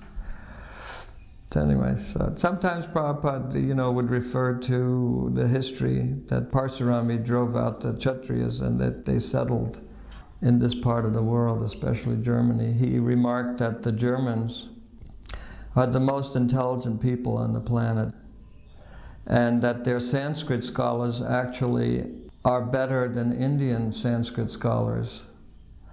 And he pointed out that the philology of German is identical or almost the same as Sanskrit. One thing he used to say, even after he visited Germany, whenever he would see Himavati or myself, he would say, what is that? Trinken and rauchen. What is that? I would say, probably, drinking and smoking. Yes, yes. I saw everywhere, trinken and rauchen. You know, he noticed that early in the morning they had beer vending machines and that people were drinking beer in the morning. One day he said, yes, I saw in Germany a man urinating on the street. He said, how degrading. What is this civilization? The man is urinating on the street. So some devotee commented, but Prabhupada in India, they pass urine and stool in the street. And he said, that's different, that's different. Hare Krishna, Hare Krishna, Krishna Krishna, Hare Hare, Hare Krishna, Hare Krishna, Krishna.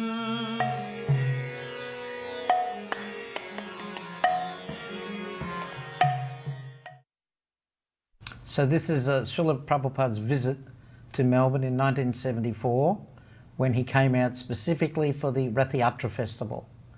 And I had an arrangement with the Immigration Department that we could bring Srila Prabhupada through as a VIP so he wouldn't have to go through the normal immigration procedures. So that was all right, but I had to actually stay with his luggage so that they could check the luggage out. So Srila Prabhupada went through, met with the devotees, and they kept Satsarup Maharaj and myself behind, and we had to stay there with the luggage while it was being checked. And by the time we came out, the devotees, and Prabhupada had all left, and Satsarup Maharaj and myself, we were stuck at the airport with the luggage, and all the devotees had gone. But there was one devotee who had not left, and fortunately we caught his attention, and we put all of Prabhupada's luggage in his van. And Satsarup Maharaj and myself, we had to actually sit on the luggage in the back of the van to go to Melbourne Temple. So at the airport, Srila Prabhupada had a television interview. 2 or 3 television channels came and some newspaper reporters came. Actually, most of his visits to Australia, we got a lot of press coverage. And that's why Srila Prabhupada liked coming. We had very good newspaper articles, a big feature article on the second page of the Melbourne Age, and quite a few other articles, and good television coverage. So at this television coverage, there were 2 or 3 television stations there, because there's only 4 stations in Australia anyway. And that evening, we told Srila Prabhupada we were expecting it to be on the news.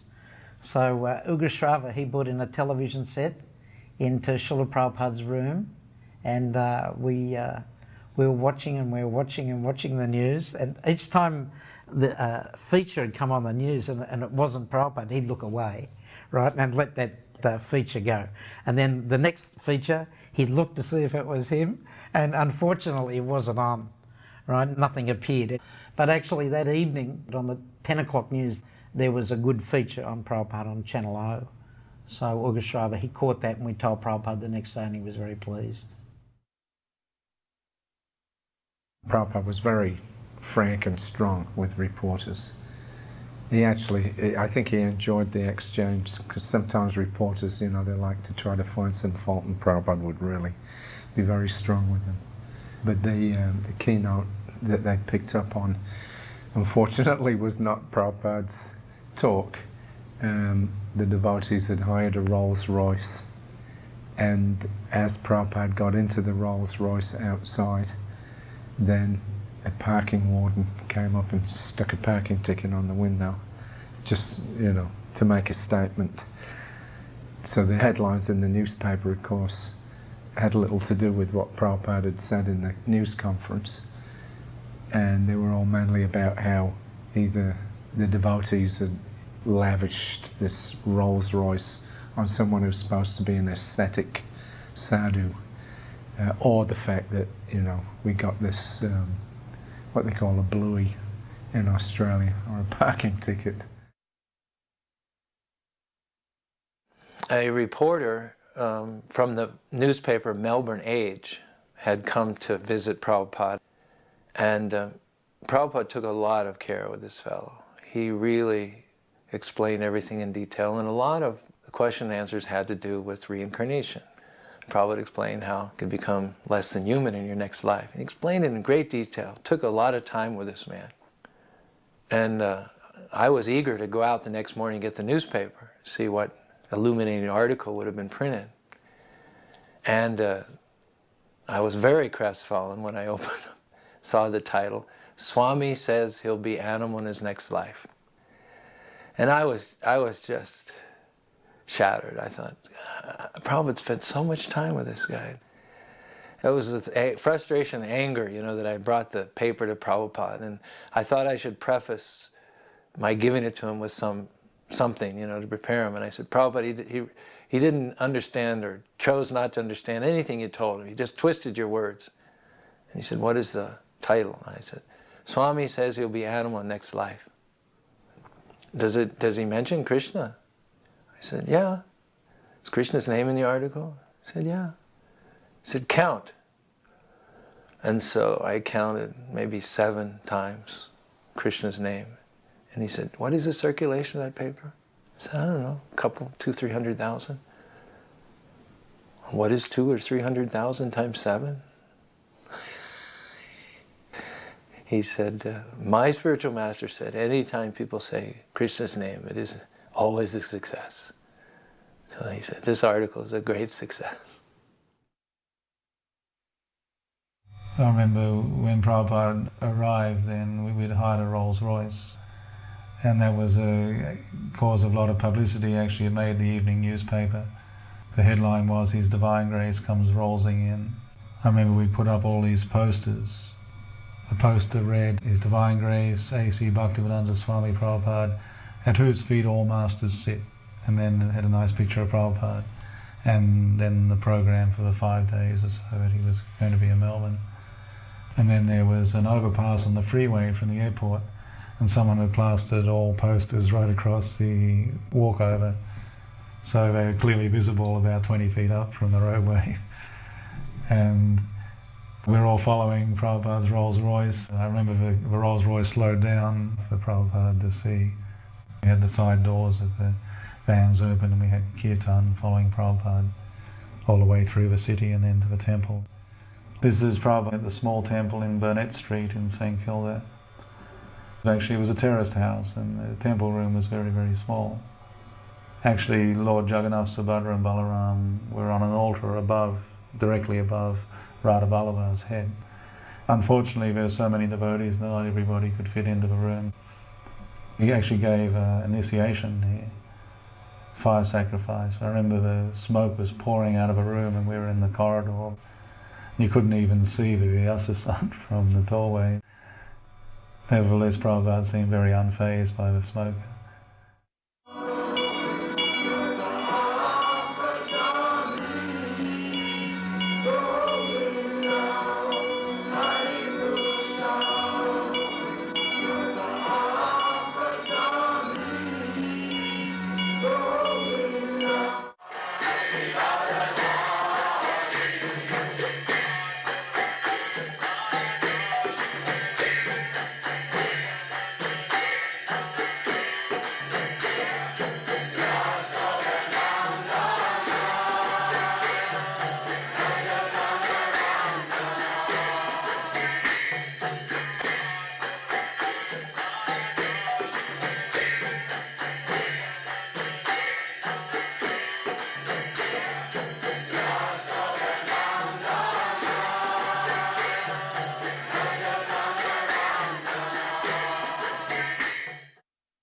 So everyone was gearing up for Prabhupada to come, installing the deities.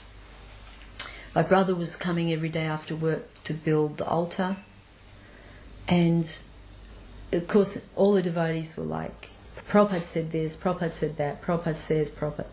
And I kept on thinking, when I meet him, what if I'm disappointed and say, what's the big deal? I was hoping I wouldn't be disappointed, but I reserved the right to make my own opinion. And as usual, Prabhupada arrived when all the devotees had gone to the airport. We'd just finished cleaning and I was in the Brahmachari room. And I remember hearing, Prabhupada's here, Prabhupada's here. And as I rushed out of the room at the top of the stairs to go down, just at that same instant, Prabhupada was at the door to come in. And I always get very choked up when I recall this because it was such a momentous moment. As soon as I saw Prabhupada, I knew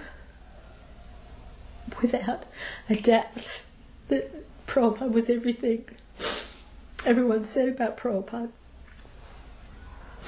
Anyway, so it was fabulous. Prabhupada to me looked effulgent.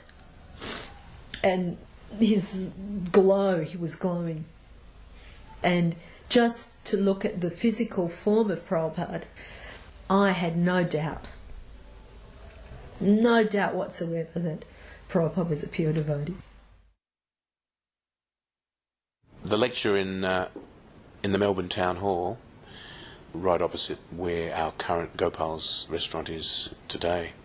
There's a lower Melbourne Town Hall and there's an upper Melbourne Town Hall. The upper one is a gigantic cavernous hall, concert hall, with the organ. So we chose the lower Town Hall so it wouldn't look out of place if we only got a few hundred people, because the large one holds thousands of people. And we got quite a few hundred people along to attend Prabhupada's 1974 Town Hall lecture. And it was quite a wonderful event. We see Srila Prabhupada wearing that gorgeous saffron silk outfit that he's wearing there on that incredible saffron Vyasa that was built by Shamananda Das. It was made of saffron silk and it was quite astonishing. It all came to pieces and we were able to carry it to various venues. Some places we even had extra pieces attached that were on a motor and would spin around with little lights on them that would attract the spotlights. But that turned out to be rather of an over-endeavour. This movement, Krishna consciousness movement, is teaching the science of God. And if you accept the name of the God, name of God, Krishna, this is also affirm another system also, then you will be able to associate with God immediately. Srila Prabhupada stayed in our house in Brighton when our temple was in St Kilda. So at that time, the quarters for Srila Prabhupada at the St Kilda temple weren't so nice, so my husband and my family, we moved out of the house. Srila Prabhupada moved in, and prior to him moving in, the devotees adjusted the house. They covered all the wall-to-wall carpet with white sheeting, and I would be at the house and Srila Prabhupada would be walking down the hallway and smiling, and his gentleness in his eyes. And at times he thanked me for him staying in the house. I only asked him if he wanted something to eat or what he would like, and he was always so polite, and he would say yes thank you or no thank you, or do not trouble yourself. Or actually one time Prabhupada said, is there any service that you need? And with that, I didn't know what to say to Srila Prabhupada when he asked me that, so I said, no, Srila Prabhupada, just being here in your presence is all the service that I need. I didn't ask any spiritual questions of Srila Prabhupada. I was always sort of speechless in his presence, really. So I think I was a little bit too shy to ask him anything. Here in this material world, the name and the substance different. Just like if I am thirsty, I want water. So the water must come to me. If I simply chant water, water, water, that will not be effective, because it is relative word. But in the transcendental world, Krishna is the name of God, and it is God also. So, by chanting Hare Krishna, you are directly in contact with God. This is the meaning of Hare Krishna. Originally my family lived in Melbourne, so I rang up my father and told him that my spiritual master is coming to Melbourne and on such and such a day, and it'd be really good if you could come and see him. And he did. And he came that day and saw Prabhupada, and he came along there and merged with the crowd and, listened to Prabhupada, and although he's a fairly serious Christian himself, he was very pleased to come along, and he had nothing but words of praise for Prabhupada. And he'd always supported me becoming a devotee, having, years early dropped out of university and become a hippie and hitchhiking around the country, and every time I'd come home I'd be onto some different kind of trip when I'd, write to him about it. But when I actually committed myself to fully participate and join the Hare Krishna movement, he was very happy and supportive of that, And I found out some years after I'd been a devotee that he was involved in some inter-Pacific conference about religious toleration, because I found a printout of the conference when I was a devotee in the temple. I didn't even know about it when it was happening. But he got up in front of everyone and said, my son has joined the Hare Krishna movement. It isn't my beliefs, but still I fully support him to be involved in it, and I think it's a good thing. And my father was a school teacher. He was teaching in a grammar school. I think it was a Church of England school. But still, after the new temple was opened in Melbourne in Middle Park, with beautiful Radha Balba and Gaurnitai and Jagannath deities, he organised an excursion from the school every year to come visit the temple, have darshan of the deities and have prasadam. And he did that for many, many years. This is not enjoyment. You have got a car, but you are running at 70 miles speed, going to your business. and there you are earning hundreds and thousands of dollars. So you are thinking that you are enjoying. But this labor is suffering, you forget. And in order to forget this suffering, then I take to wine, take to this, take to that, to forget this suffering. So actually we are suffering, but we are accepting it as enjoying. This is called illusion. So, whatever we are doing in certain type of body in this material world, that is suffering. That is not enjoying.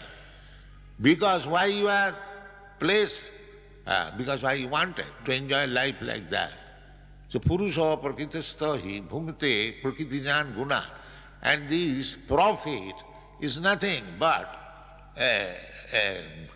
acceptance of the quality of material nature. And that is very practical, we can understand. It is like we are getting, I get, say, $50,000 in a check.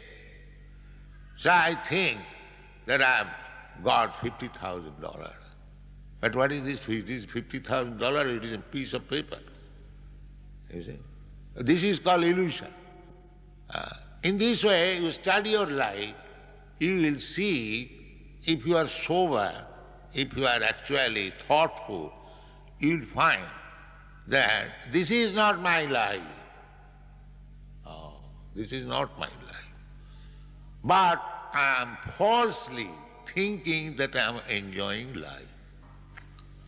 So therefore, all these varieties of life, they are being controlled.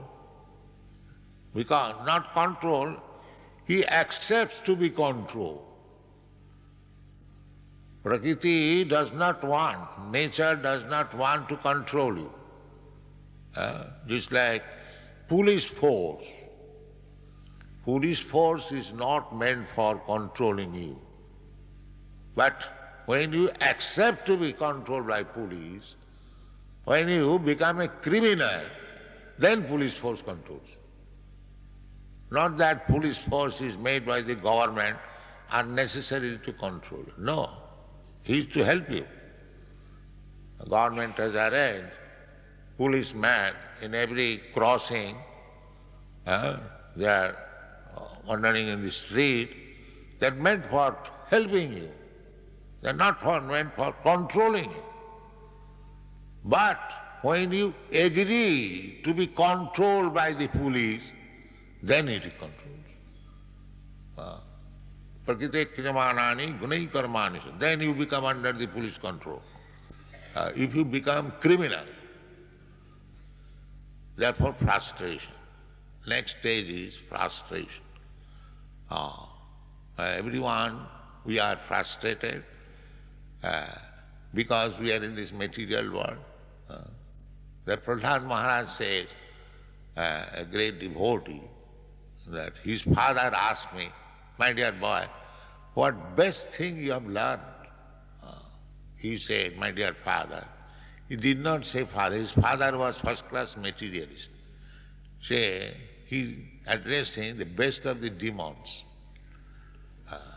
Anyone who is very much sensuous, very much attached to sense gratification, they are called demon.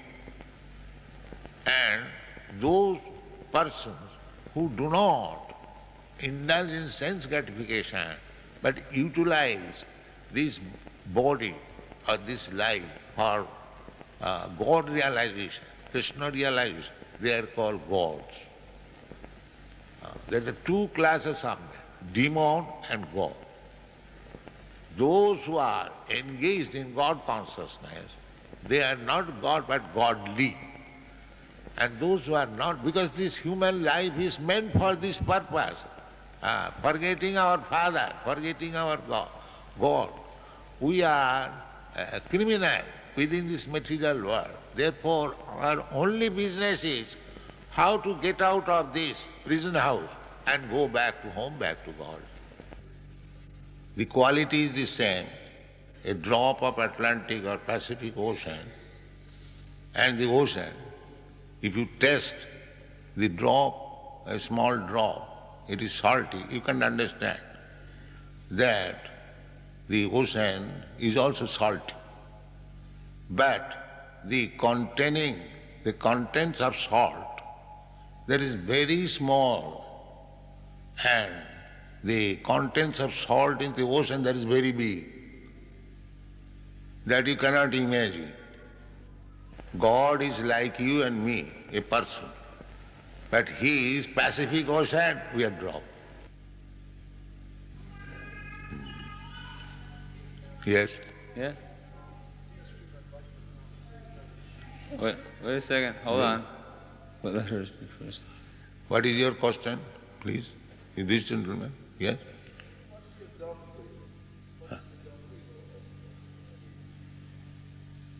Doctrine? He wants to know what the doctrine of Krishna consciousness is. Krishna consciousness means that you are part and parcel of Krishna or God. You being separated, I have already explained. You are suffering in this material world. So you back to your father, go back to your father and be happy. That's all.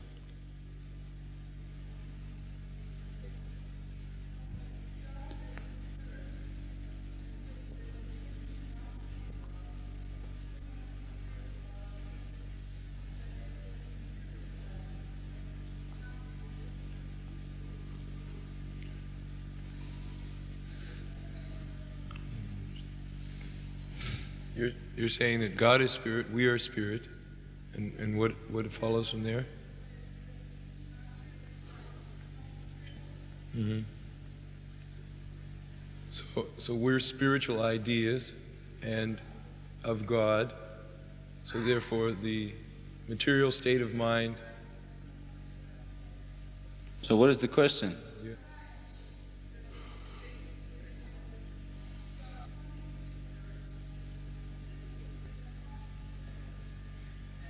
In the Srimad Bhagavatam, which is the scripture that we study, it says that Krishna did not want us to come to this material world. The question is, if Krishna did not want us to come, why are we here? Yes, you force Krishna to allow you to come. Just like sometimes a child forces the father. Father says, my dear son, do not do this, do not go. But he insists, well, I must go, I must. All right, you go at your risk. That's all. And you suffer. What can be done? Because you are God, because you are son of God, God has got independence, full independence, almighty. Therefore, you have acquired the quality of your father. You have got little independence. The God does not interfere with your little independence. If you persist that I must go and enjoy independently, so God says, all right, you can go. This is the case. You have to take sanction, that is a fact. But when you persist, God sanctions, and you come and enjoy. Beginning from Lord Brahma down to the worms in the stool, gradually, according to your work, according to your desire, you manufacture your different types of body and enjoy and suffer. That's all. My job was to do the speaking engagements for Prabhupada, the bookings, and one such booking was at a monastery seminary combination called St. Pascal's. Prabhupada gave a wonderful lecture. I listen to that lecture once a year just to remind myself of how wonderful it was. He was speaking to seminarians, people that were committed to another religion, and he created a broad basis of commonality. It was a wonderful, non-sectarian lecture about God consciousness. And it wasn't overly long. But there was a very nice question period, which was prolonged, because he had definitely piqued their interest. And I remember one of them stood up and he said, what do you think of St. Francis? And Prabhupada, as he often did, he said, what is his philosophy? And the seminarian said, you know, he saw God everywhere. He called the tree his brother, the bird his sister. And Prabhupada's eyes got wide. he just looked at this seminarian. His head went back, and he looked around at everybody, and he said, "That is real God consciousness." And that brought tears to some of these guys' eyes. And here was a man from India, and on the basis of this very much to the point description, probably had more respect for him than anyone in the room, than the people coming from his very own tradition. And that impressed them. And then there were some other questions which were very deftly handled, and then we came to the point where Prabhupada invited them all to join us in kirtan. He said, "I've heard that the Greek word for Krishna is Christo." And he said, "What happens when you say it repeatedly? Christo, Christo, Christo, Krishna, Krishna, Krishna, Krishna, Krishna." So you have your word for Christ, and we have our word for God, and it's the same word, so let's join. And by gosh, they did. And during the course of that kirtan, they all stood up, they all were clapping, they all were chanting, and for the second time, I saw tears coming from their eyes. Have this human form of life, the facility of this life, or this form of life, is given to us just to understand God. Other forms of life, cats and dogs, trees, and so many other things, there are 8,400,000 forms of life. So in other forms of life, it is not possible to understand what is God. If we call all the dogs of your country, come here, we shall talk about God. No, there is no possibility of understanding. But in the human form of life, there is possibility. Doesn't matter whether it is in India or America or Australia, any human being, if he tries and if he reads the scriptures, never mind Bible, Bhagavad Gita, Bhagavad, then he will understand God.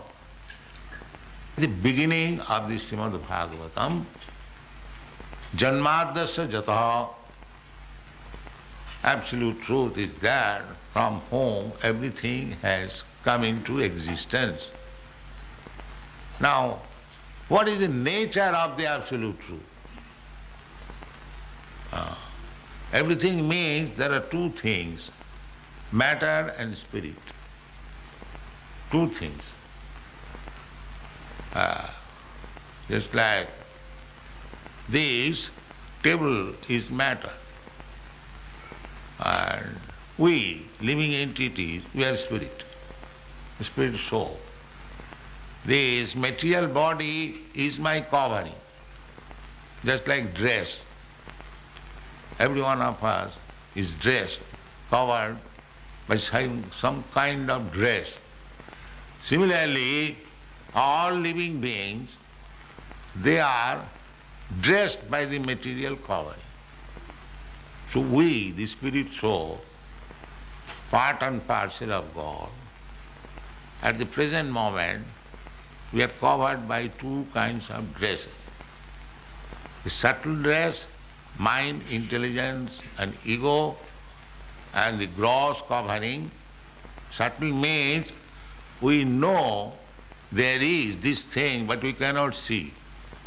Just like you know I have got mind, I know you have got mind, but I don't see your mind, you don't see my mind. I know you have got intelligence, you know I have got intelligence, but we don't see what is that intelligence. Similarly, identification, I am this consciousness, that also you have got consciousness, I have got consciousness, but we don't see. So things which are not visible to these material eyes, that is called subtle. And spirit soul is still subtle.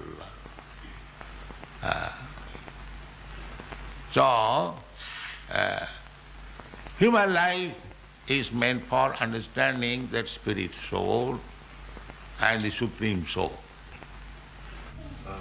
Your devotee said that you aim to get beyond the disease of material existence. I didn't quite pick up what your process was for doing this, but could you tell me what the end result is? Once you do get beyond this. What is that? In Krishna consciousness, the process is to get beyond the disease of material existence. Yeah. The first part of his question, how to do this.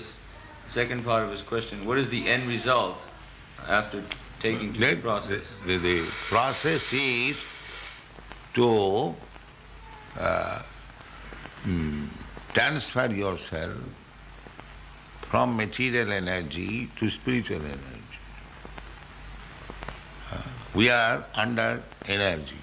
The God has got two energies, material energy and spiritual energy. We are also energy. We are marginal energy. So, marginal energy means we can remain under the material energy or on the spiritual energy, as we make our choice. Marginal, just like on the beach, you find sometimes on the border of the water is covering the land, and sometimes the land is open. This is called marginal position. Similarly, we are marginal energy of God, living entities. So, we can remain under the water, means the material energy, or we can remain open also. What is our view of Lord Jesus Christ? Jesus Christ, Lord Jesus Christ, he is Son of God, the best Son of God. We have all respect for him. Yes. Anyone who is teaching people about God consciousness is respectful to us. It does not matter in which country and which atmosphere you are preaching. It doesn't matter.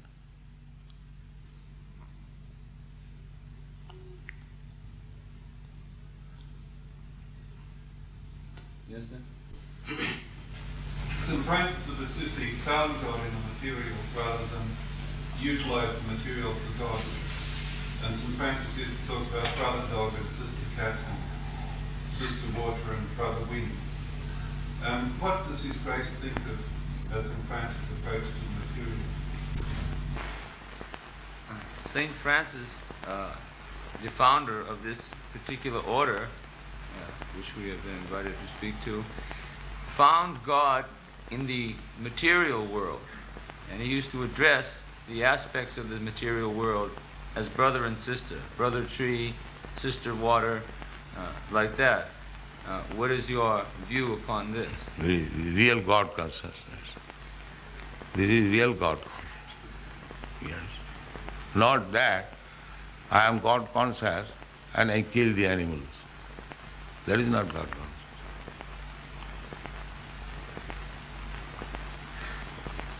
To accept the trees, plants, lower animals, insignificant ants, even as brother. Samas sarveshu bhutesu. This is explained in the Bhagavad Gita. Brahma bhuta prasannatma na sochati na kankati samas sarveshu bhutesu. Sama means equal. To all living entities. To see the spirit soul, anyone, it doesn't matter. Either he is man, or cat, or dog, or tree, or ant, or insect, or big man. They are all parts and parcel of God. They are simply dressed differently. Pandita samadarshina. One who is pandit, learned, his vision is equal. So, if St. Francis was thinking like that. There is higher standard of spiritual understanding. Yes. We were pushing to have them finished for the festival on the following day. So I was in there sewing, and then somebody came running in shouting and screaming, "There's a big fire." It was right next door, some sort of sewing facility also, I think. There were a lot of people on the top story that were working there, ladies. And it turns out the whole building was on fire, and they were trapped on the top floor. So everyone was trying to decide what to do. They're all screaming and shouting, "What can we do?" And I think it was me that might have suggested, take this canopy. So we took the canopy, which was made of ripstop nylon, very strong, and we took it out, and the men, there was a large number of men there, devotees, and they held it a few feet off the ground, taut as they could make it, and told the women, "Jump." And at first they didn't want to. But when the flames started whipping out the window and the smoke was coming and they just couldn't take the fire any longer, then one by one they started jumping. And they all jumped successfully. And as one jumped and landed, then they would tighten up the canopy again and another would jump. Then the last one to jump, who was the most fearful, she was a pregnant lady. And when she finally jumped, at that time the canopy gave way and split where the seam was. But however, she was fine. She survived that jump, and the baby survived also. So I was glad to see everyone was safe and sound, but I immediately started thinking, aha, how can we use this for publicity? So I suggested someone go and call the press quickly. And we got the papers, newspapers there, and we explained what had happened. So that in the following morning's newspaper, headline news was, "Hare Krishna heroes save ladies from fire," or something like that. And they showed it to Prabhupada, and he was extremely pleased. And it was very good advertising for the Rath Yatra, because we're on the front page the very day of the Rath Yatra festival, so we had a huge crowd that year. The irony surrounding the whole town hall engagement and the Rath Yatra festival was that the people that were issuing us thousands and thousands of dollars worth of tickets for chanting, dancing in the streets and distributing Srila Prabhupada's books in the streets were the same people that we had to go to get the permits to conduct the Rath Yatra festival. So I remember when I first had to go there to the Melbourne City Council, big, dark oak draped council room with 30 or 40 of these city councilmen sitting around the table, and I walked in with my shaved head and my dhoti and had to convince them that they should allow us to have the Rath Yatra festival. So when I walked in, he had this big pile of tickets on his on the table. And the head of the city council, the mayor of the city, said, "Well, what are we going to do about all these tickets here?" And I convinced him, well, Krishna convinced them, that they should not let these unpaid tickets have a bearing on their opinion whether they should give us the Rath Yatra permit or not. And I remember thinking to myself, looking at the mayor's chest and saying that, "Krishna, you are in his heart. Inside his chest is his heart, and inside his heart you're there. And if you want to allow us to have this Rath Yatra festival, then you will instruct him from within that he should allow us to have this." So the mayor was very flamboyant. He said, "Just tell me one reason why I should allow you to have this festival, seeing that you have flaunted, you have snubbed us by not paying one single ticket that we have issued to you, which is thousands and thousands of dollars. Why should we give you the permission to parade through our streets?" And I looked at the council, and I knew the egalitarian sentiment of the Australians. They always wanted to give people a fair chance, because the history of Australia is that they were subjugated by the Britishers. The prison colonies were started there, and they were always for the common man.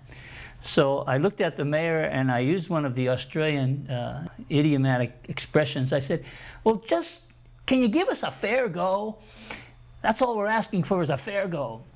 And the mayor looked around, and he didn't want to be the one to say that he wasn't going to give someone a fair go. And he looked at the members of the council, and he said, "All right, we'll give you a fair go." And he stamped the permit, and we got the permit to have the Rath Yatra.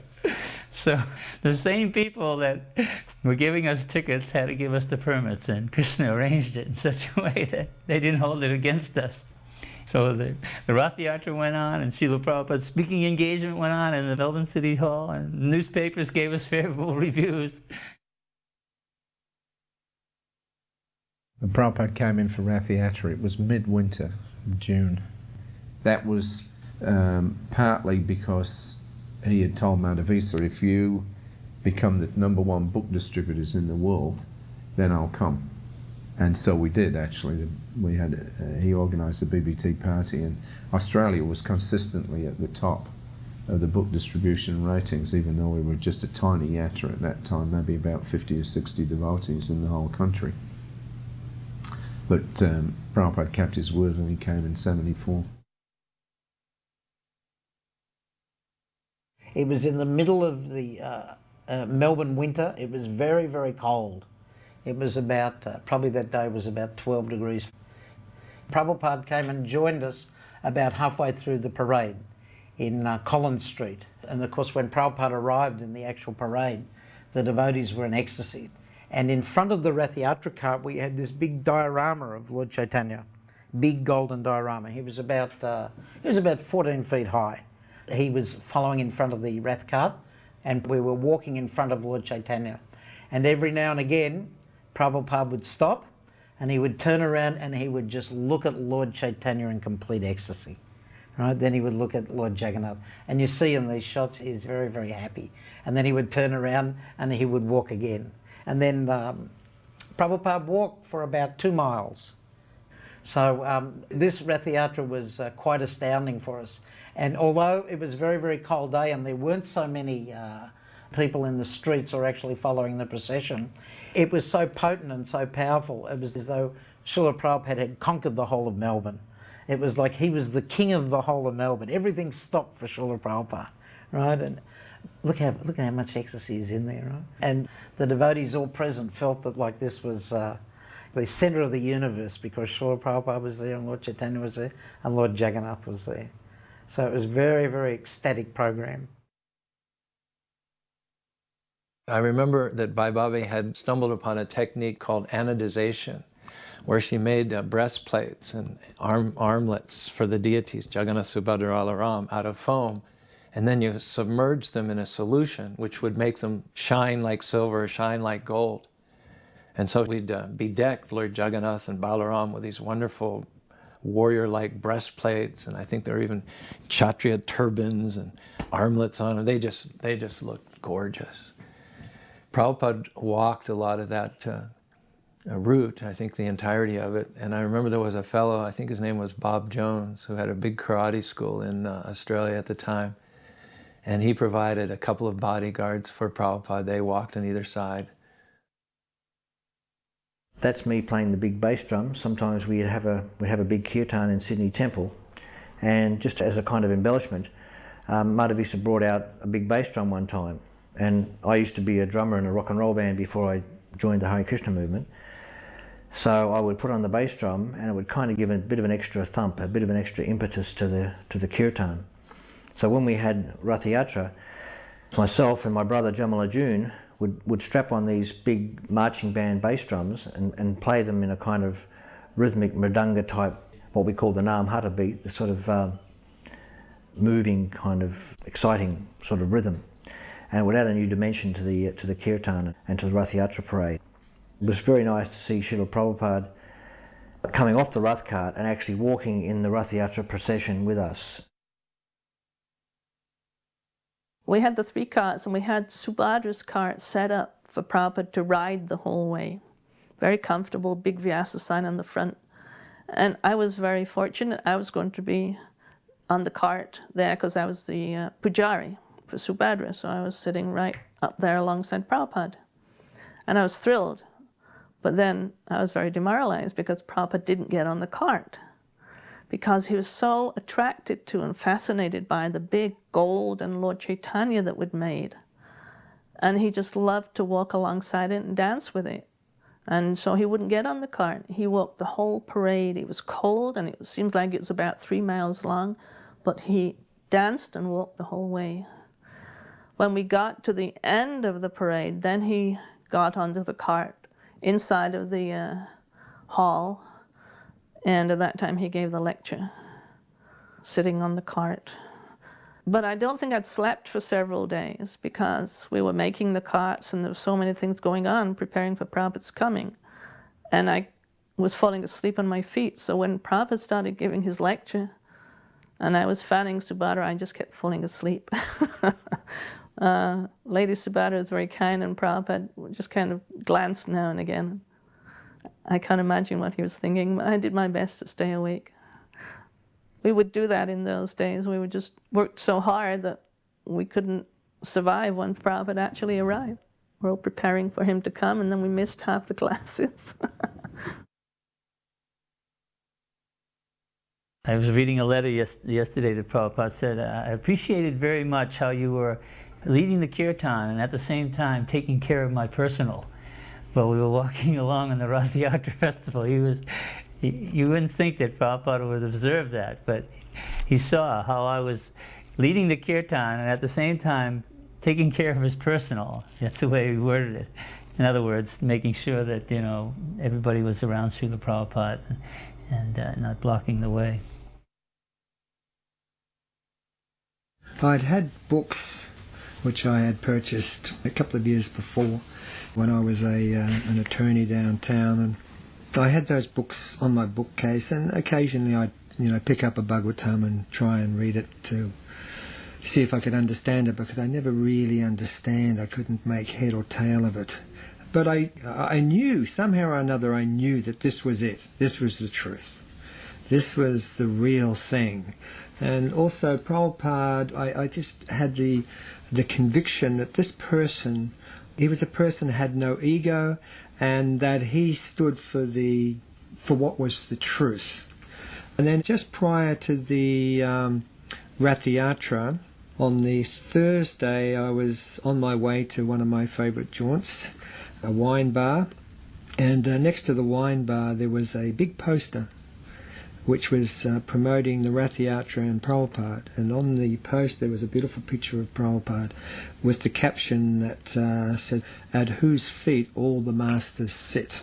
And it really impacted on me, and I looked at the poster and I thought, yes.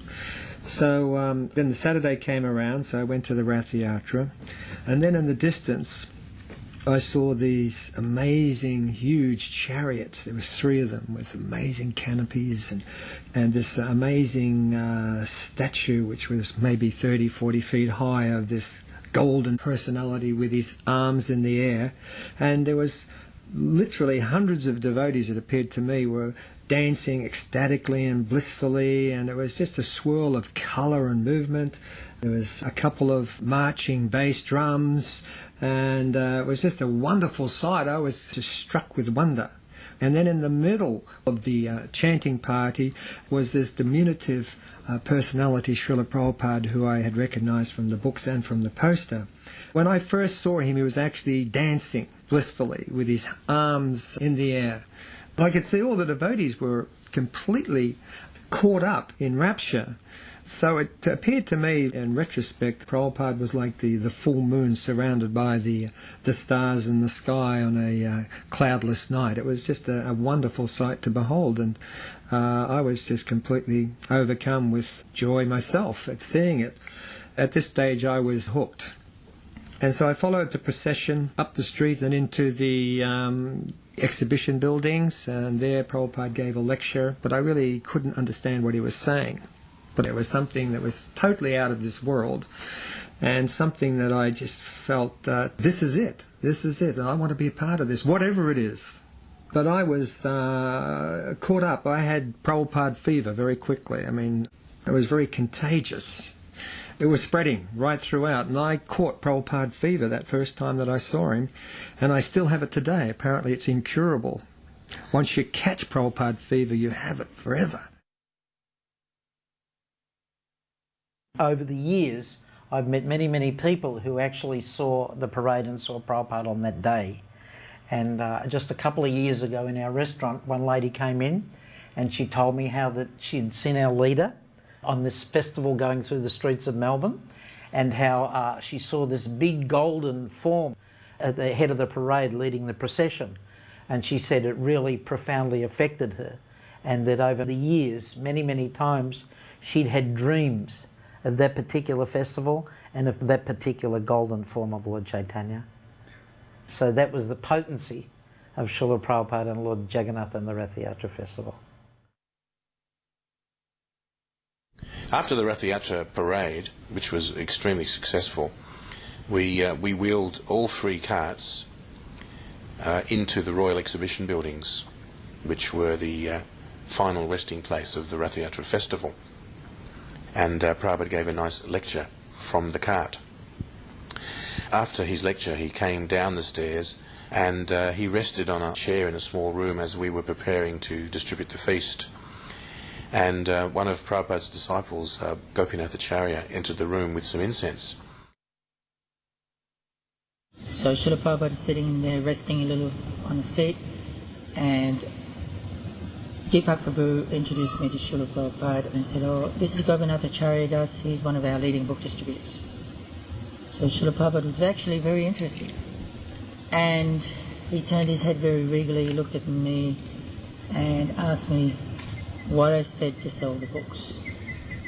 So I mumbled and fumbled something to the effect that, "Oh, Srila Prabhupada, I just tell them it's about yoga, they think it's about exercises," and like that. And Srila Prabhupada thought very pensively for 30 seconds or so, and he said, "You should tell people that these books will solve the problems of life and help reduce the miseries of life."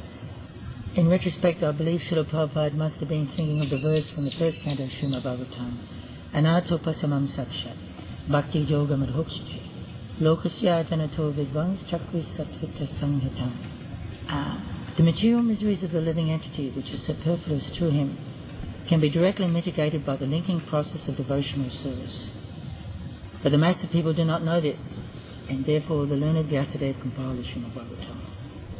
So I felt very blessed to be privy to Srila Prabhupada's personal instruction, what to say to distribute his books.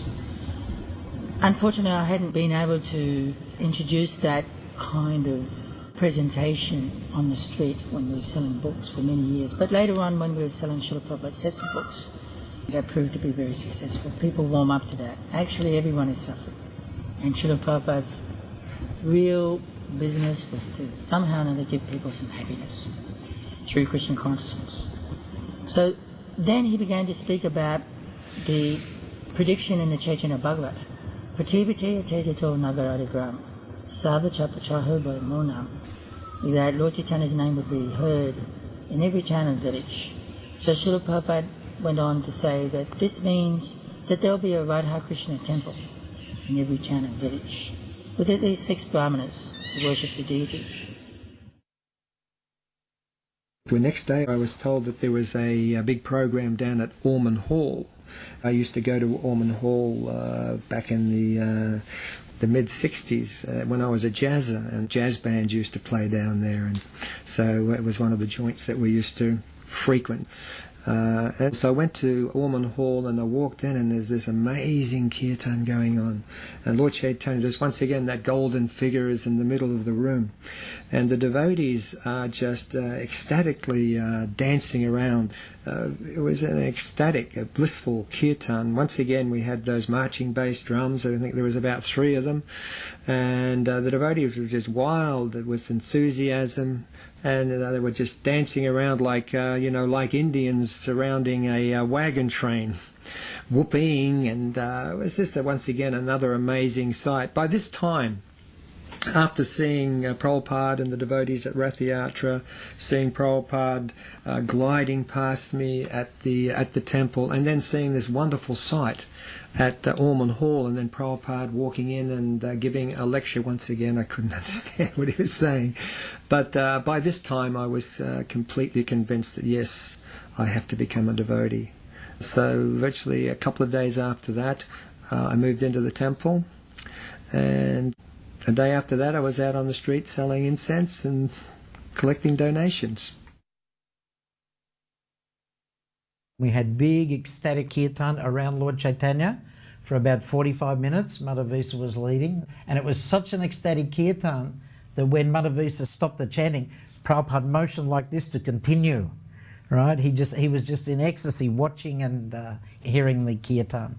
He loved Madhavisa's kirtan so much. Then after that, he gave a lecture, and then after the lecture, another nice feast was served, especially after the festival the day before when we had a big program and a big feast. He was very pleased with that. But then the next day, it was on a Sunday, another big feast was served, and he said, "Who has cooked this?" He was very, very pleased that the devotees had gone to so much trouble to cook two beautiful feasts in 2 days. As usual, my service was to cook a huge feast for the program. As I remember, I had to cook a huge feast, a Kodasi feast. I can't remember exactly everything I made, but I do remember that I was sort of busy during the program that Prabhupada was talking, sort of organising the food and getting it ready to be served out at the end of the program. So I couldn't be present at the whole program. But what we did was arrange all the plates and serve them all out in a room that was nearby or next to this hall where everyone was chanting and hearing Prabhupada talk. And when the program was over and Prabhupada was walking out, he walked past and saw all the plates of prasadam spread out, and he looked at Madhavisa and said, "Oh, who has done all this?" And Madhavisa said, "Dwapayana has done this." And Prabhupada said, "Oh, this is very good."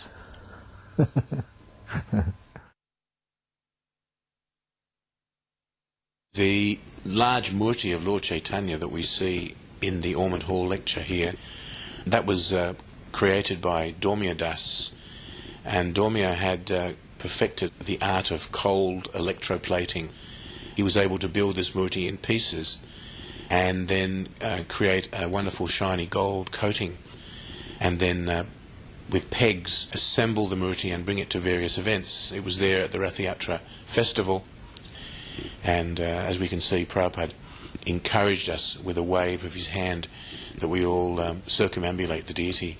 And he was like the general ordering the troops, and just with that little movement of his head and the little movement of his hands, we took his lead and we danced ecstatically around the murti with those very big bass drums that we had used the day before at Rathayatra.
complete knowledge. So if you read Bhagavad Gita, you get complete knowledge. So what Bhagavan says, Idantu te guhyatamang parvakshami anasuyave. Bhagavan Krishna is teaching Arjuna. So in the 9th chapter he says, my dear Arjuna, I am now speaking to you the most confidential knowledge. Guhyatamam. Tamam means superlative. Positive, comparative and superlative. In Sanskrit, Tara Tama. Tara is comparative and Tama means superlative. So here Bhagavan says, the perfect personality of God says, Idantu te guhyatamam parvakshami. Now I am speaking to you the most confidential knowledge. Jnanam vijnanam sahitam. The knowledge is with full knowledge, not that an imagination. Jnanam vijnana sahitam. Vijnana means science, practical demonstration. So, jnanam vijnana sahitam. Just gatya, if you learn this knowledge, just gatya mokshase asubha. Asubha. Mokshase means you get liberation, and asubha means inauspicity. Inauspicity. So, our present life, at the present moment, present life means so long we possess this material body, it is full of inauspicity. Mokshase asubha. Asubha means inauspicity. So what is that confidential knowledge? Namo Mahavadannaya Krishna Prema Pradayate Krishnaya Krishna Chaitanya Namine Gauratishe Namaha. Srila Rupa Goswami, when he met Sri Chaitanya Mahaprabhu at Prayag, there is a place, holy place in India, which is called Prayag. So Sri Chaitanya Mahaprabhu, after accepting his renounced order or sannyas, he went to Prayag and other holy places. So Srila Rupa Goswami, he was minister of the government, but he gave up everything and joined this Hare Krishna movement with Sri Chaitanya Mahaprabhu. So when he first met and he offered this verse, Namo Mahavadannaya. Vadanna means the most magnanimous. Yes, Krishna asked that you rascals surrender unto me.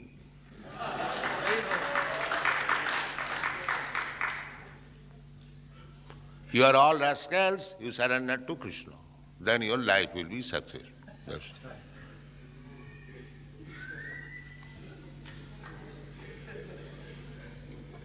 This is the sum and substance of Krishna's instruction.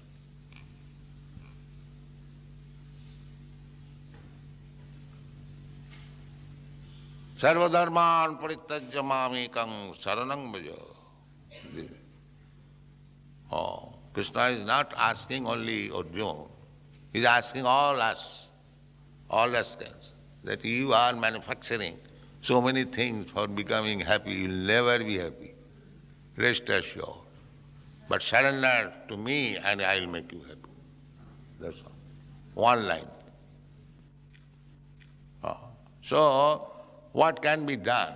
Krishna is offering all opportunities, and we, humble servant of Krishna, we are trying to preach it, but the rascals will not accept it. What can be done? That is the difficulty. They want to continue to remain as rascals. That is, what can be done? This is the difficulty. Otherwise, everything is there. If we take it, even a child can take benefit out of it.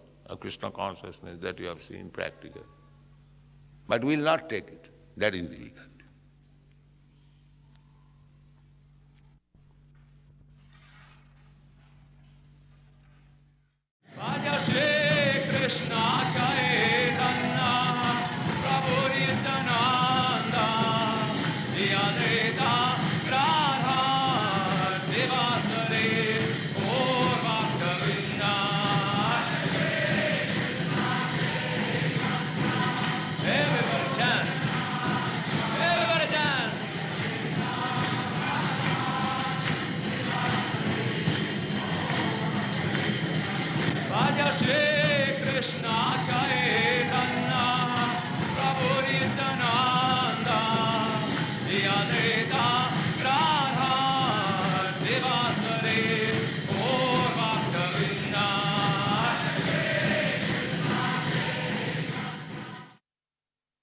Prabhupada would be giving a lecture and his glance would kind of fall over you and he'd just be looking straight through you.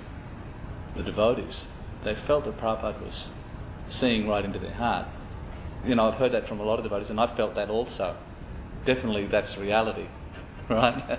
Because it's confirmed by not just me, but it's confirmed by so many devotees. They felt Prabhupada looking right into their hearts. Even though he was giving a lecture and certain things he was saying in the lecture, he'd look at you and that thing that he was saying was applying to you. He wasn't just talking to the crowd, he was talking to you. And what Prabhupada was saying at that particular point of time really penetrated deep into your heart.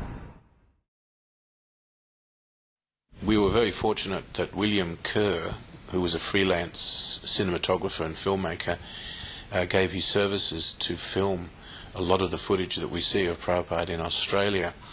And he had a whole team that would come and film as many of the events that they could, including the installation of the deities, the opening of the temple, morning walks, the classes, the town hall programs, and he was filming over a number of years, from 1973 all the way through to Prabhupada's 1975 visit. So he would have a big camera actually on a dolly and wheel it through the Botanic Gardens and take a lot of that classic footage. So we're very indebted to him for doing that.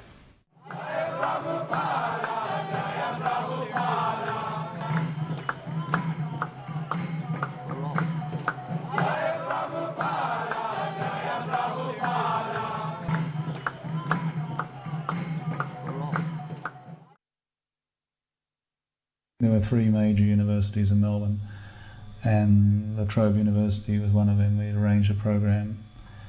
I remember we went into the hall, it was an auditorium, and there weren't many students there, even though we'd extensively advertised. There might have been about 50 to 100 students. But it was a huge auditorium and it wasn't filled up, so then Madhavisa had the idea of it to take all the devotees out, and Prabhupada hadn't arrived yet, and do a big Harinam on the main quadrangle in the university and try and bring more students back. And it had the desired effect because it was right at lunchtime. It's like the Pied Piper. Madhavisa brought all these students in. The whole auditorium was full to capacity. But as it happened, it was only about 2 or 3 minutes into Prabhupada's lecture when the students started heckling. At this time, in the early 70s, La Trobe University were in the throes of Vietnam protests.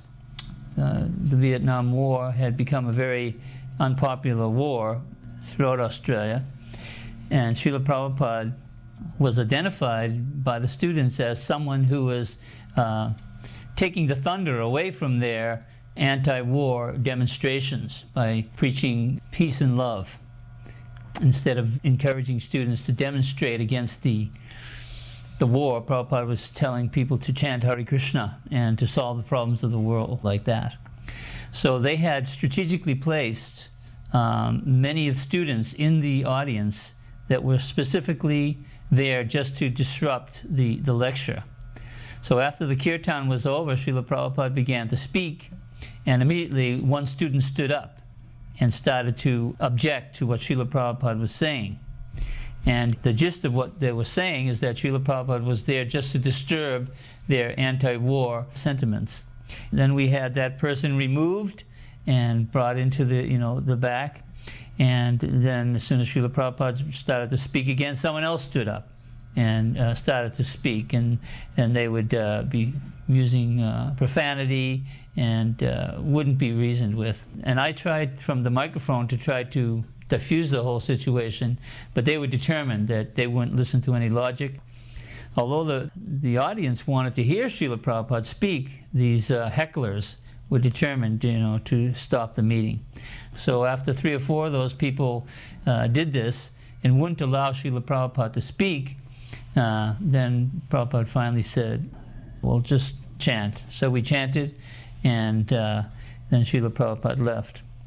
But while this whole thing was going on, the devotees were taking these hecklers out and bringing them into the vestibule, and the fistfights, there was a big fistfight broke out. So although it appears to be calm, in the auditorium, just outside the doors, there was a full-fledged Donnybrook going on. And the devotees were defending themselves, and it became quite a bloody scene. And one of the students had a knife, and he threw the knife on the ground, and he said, look, look, they have a knife, they're trying to stab me. And so the security guards came, and it was a big commotion out there. But just Krishna was working in such a subtle way. The temple president of Sydney, Australia now, his name was Atmarama, he was initiated by Srila Prabhupada. But at that time, he was a student at La Trobe University. And he saw all these people walking into the men's room. They're all bleeding, bloody noses. And he said, gee, I thought those Hare Krishnas were, peaceful people. He says, how come there's a big fight going on?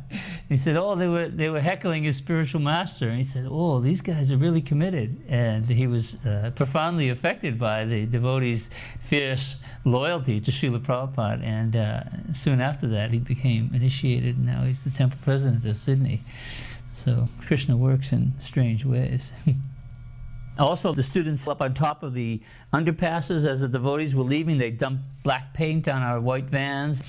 So it was an orchestrated thing by these anti-war demonstrators. So when Srila Prabhupada got back to his rooms, he said, now we know we cannot have any free speaking engagements anymore.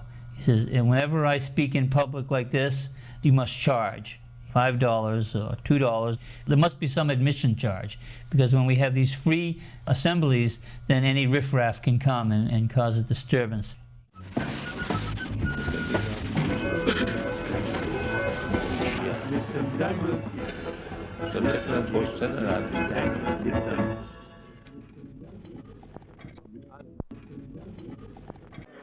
Now, if the intelligentsia of Australia cannot sit for half an hour and listen to a gentleman speak about love of God, it does not speak very well for you.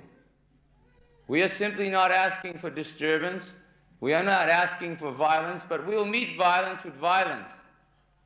We are not artificially pacifists. We are asking you to listen like gentlemen. We have come here in goodwill. We have come here not to cause any disturbance. So we ask you please to have that much respect for our spiritual master. Now at this time, if there is any questions about Krishna consciousness philosophy, not about fighting, we can go out in the street and fight and we can solve everything out there. We have come here to speak about spiritual matters. If we want to speak about spiritual matters, let's speak together, like brothers and sisters. Let's not cause disturbance. I have an ego, you have an ego. If you do something to flick off my ego, I may get mad. If I do something to flick off your ego, you get mad. So we'll go out into the street and set it like a cat and a dog? No. We're not here in this university to act like that. We're supposed to have raised above that platform.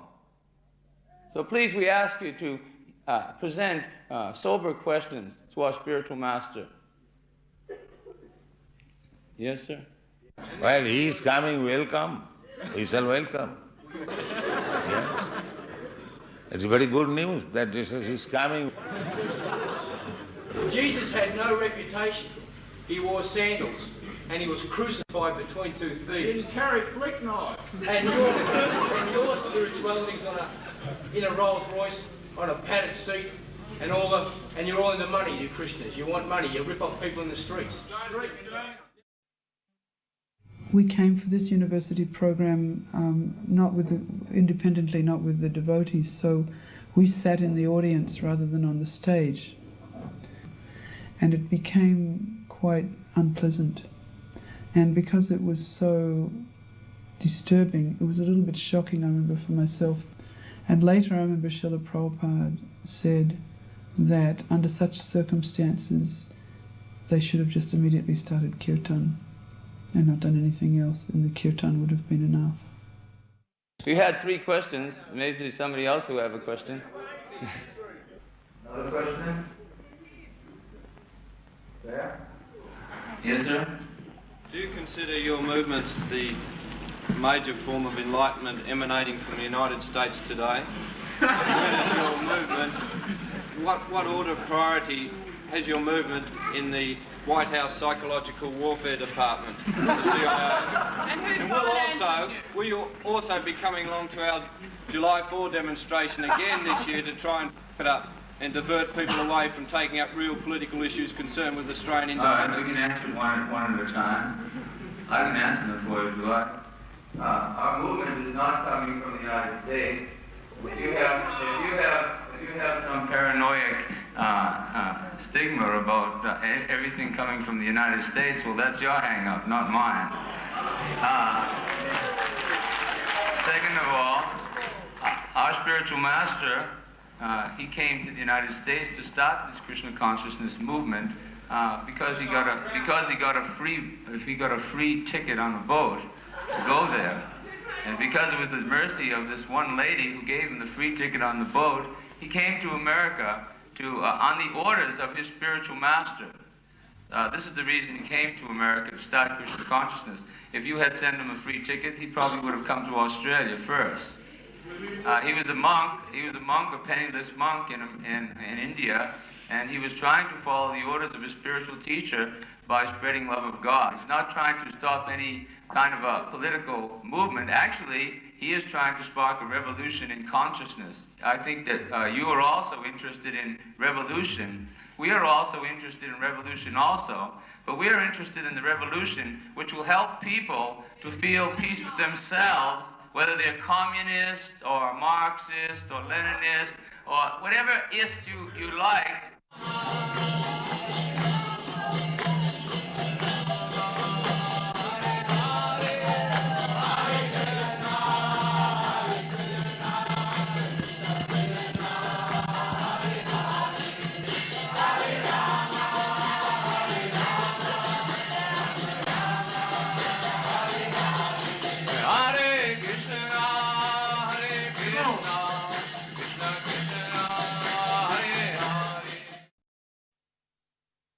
This is a morning walk in the Botanical Gardens in Melbourne.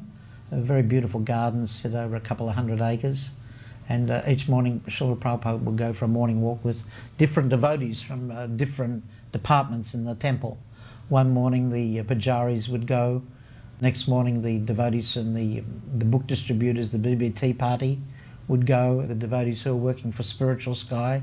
So in this way all of the Australian devotees had an opportunity to go out on the morning walks. Of course, we were chanting japa and the devotees were asking many, many questions. I went on this morning walk and I was sitting next to Prabhupada. There were only a few of us. And Prabhupada was looking out at the people all going to work along St Kilda Road, and they were all dressed up in their suits, men and women. And it was like, it's one of the very kind of upmarket parts of Melbourne, and all these people were dressed up, all rushing off to work. And I was sitting next to Prabhupada, and I remember I was looking at it thinking, oh, how fortunate I am. I'm here with Prabhupada, I'm here with the great pure devotee of the world, and there are all these people just going off like mudhas to work.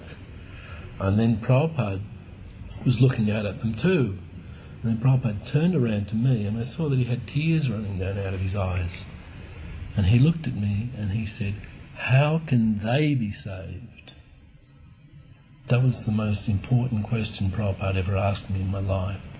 I've been dwelling on that ever since. How can they be saved? So while we were thinking of how fortunate we were, Prabhupada was purely thinking of the people who he couldn't connect with because of the barriers they put around themselves in different ways. It was early in the morning, about 6:30 a.m, and one person was practicing his golf, putting, and Prabhupada stopped in the middle of a walk and said, "What is he doing?" The devotee said, "Oh, he's practicing his golf, Srila Prabhupada." But Prabhupada said again, "Well, what is he doing?" He's wasting his human form of life. You know, the same austerities he's going to practice his golf at 6:30 in the morning, he could easily be directing towards Krishna.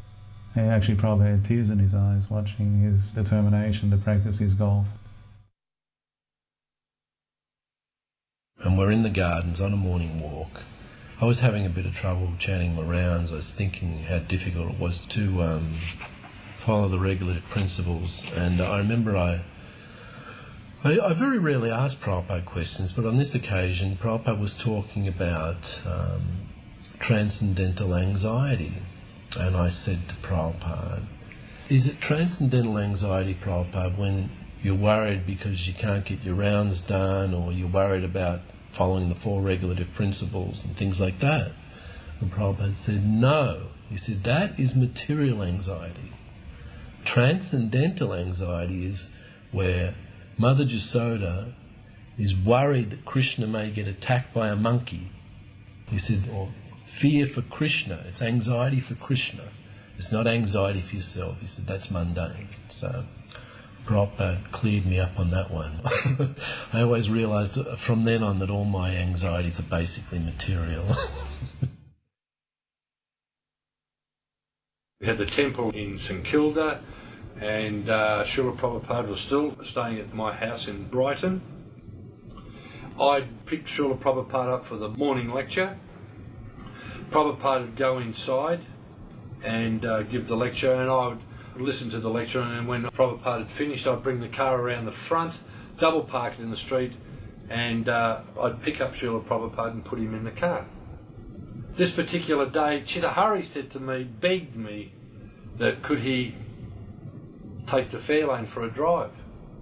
And I said, okay, take the fair lane for a drive, don't take long because Srila Prabhupada's nearly finished, has to be back in time. So Chittahari didn't come back, and Prabhupada was finishing his lecture. So I raced around the back of the temple. We had this old combi wagon which had Radha Krishna painted up on the side door.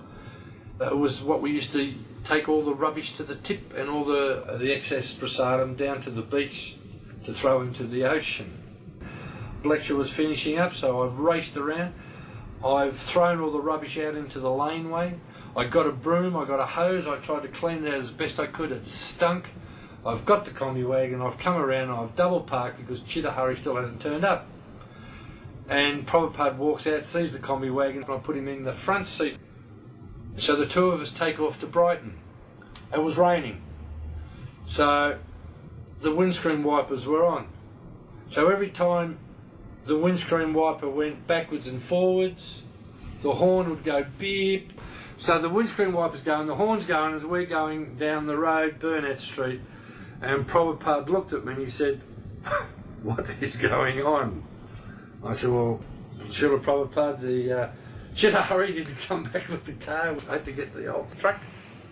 So Srila Prabhupada watched the windscreen wiper and listened to the horn go, and he just broke up. He thought it was the most hilarious thing.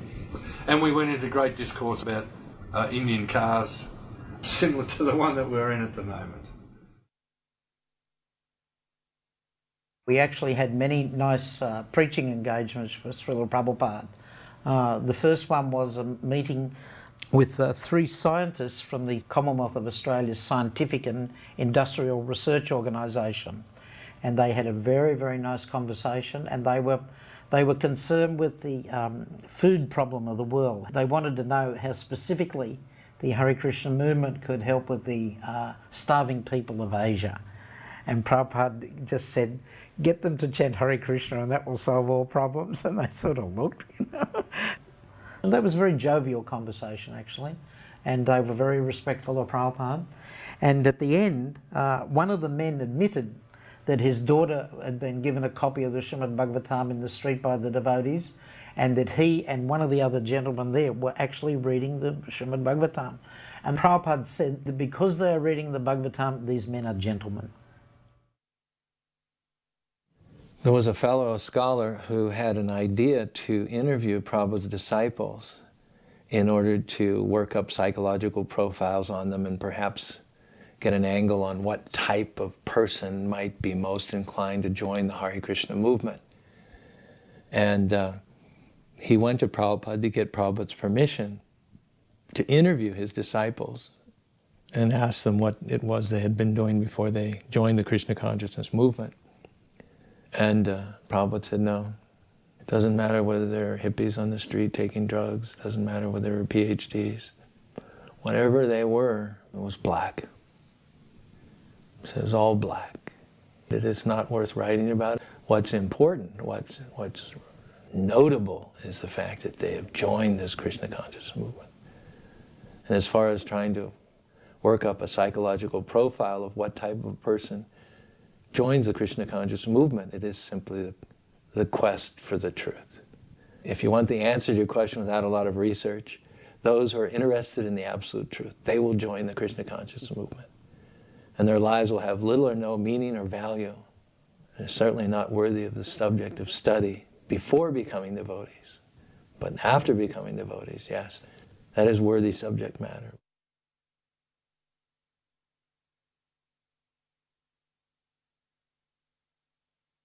So we used to try to think of some gift to give to Srila Prabhupada. What can we think of? So one morning in the St. Kilda temple in Melbourne, which was quite small, and all the devotees from all over Australia were crowded in there.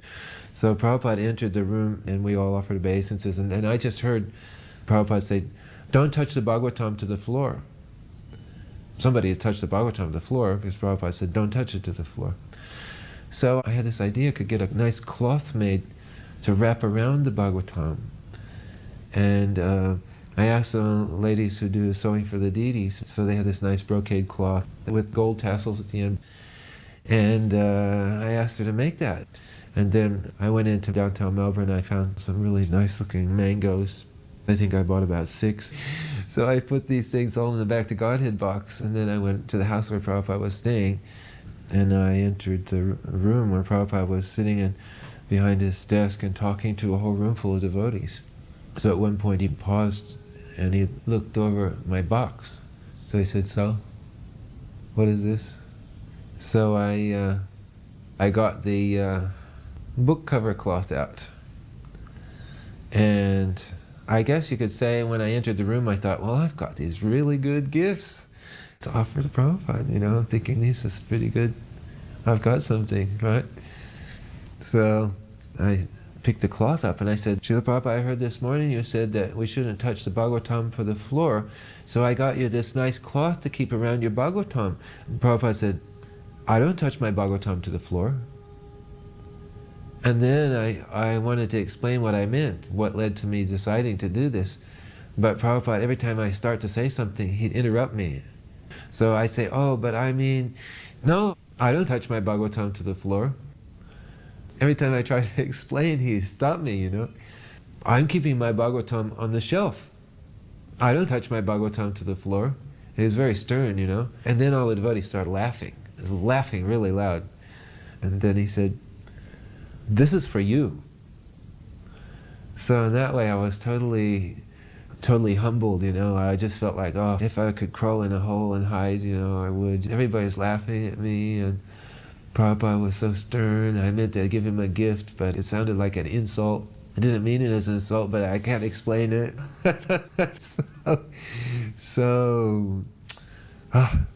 Can't describe the feeling, you know. I just sat there and waited.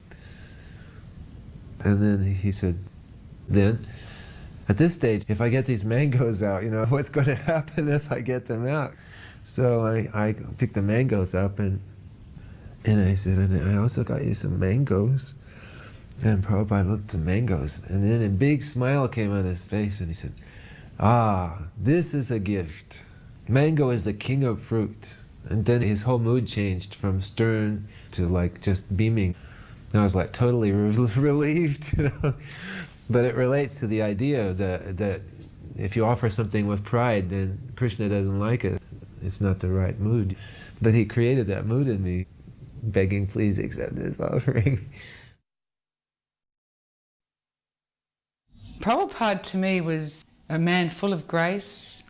He was a gentleman, a gentle person, and compassionate and cultured. He displayed so much culture, and yet he was, he led such a simple life, needed very little to comfort him. So every day when I return from work, I always go to our puja room at home and thank Srila Prabhupada just for the knowledge and allowing us to know all these wonderful things.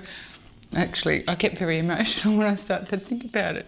So, and I miss Srila Prabhupada very much.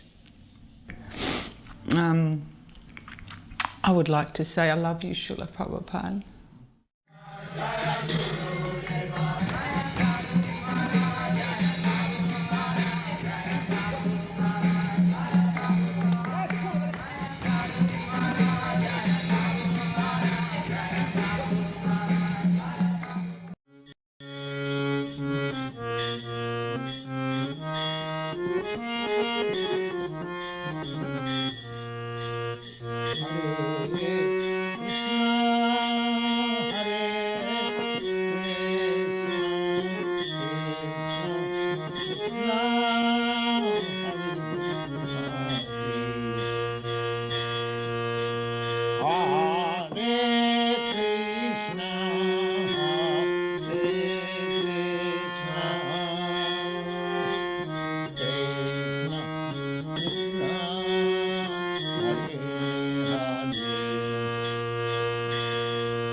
Hare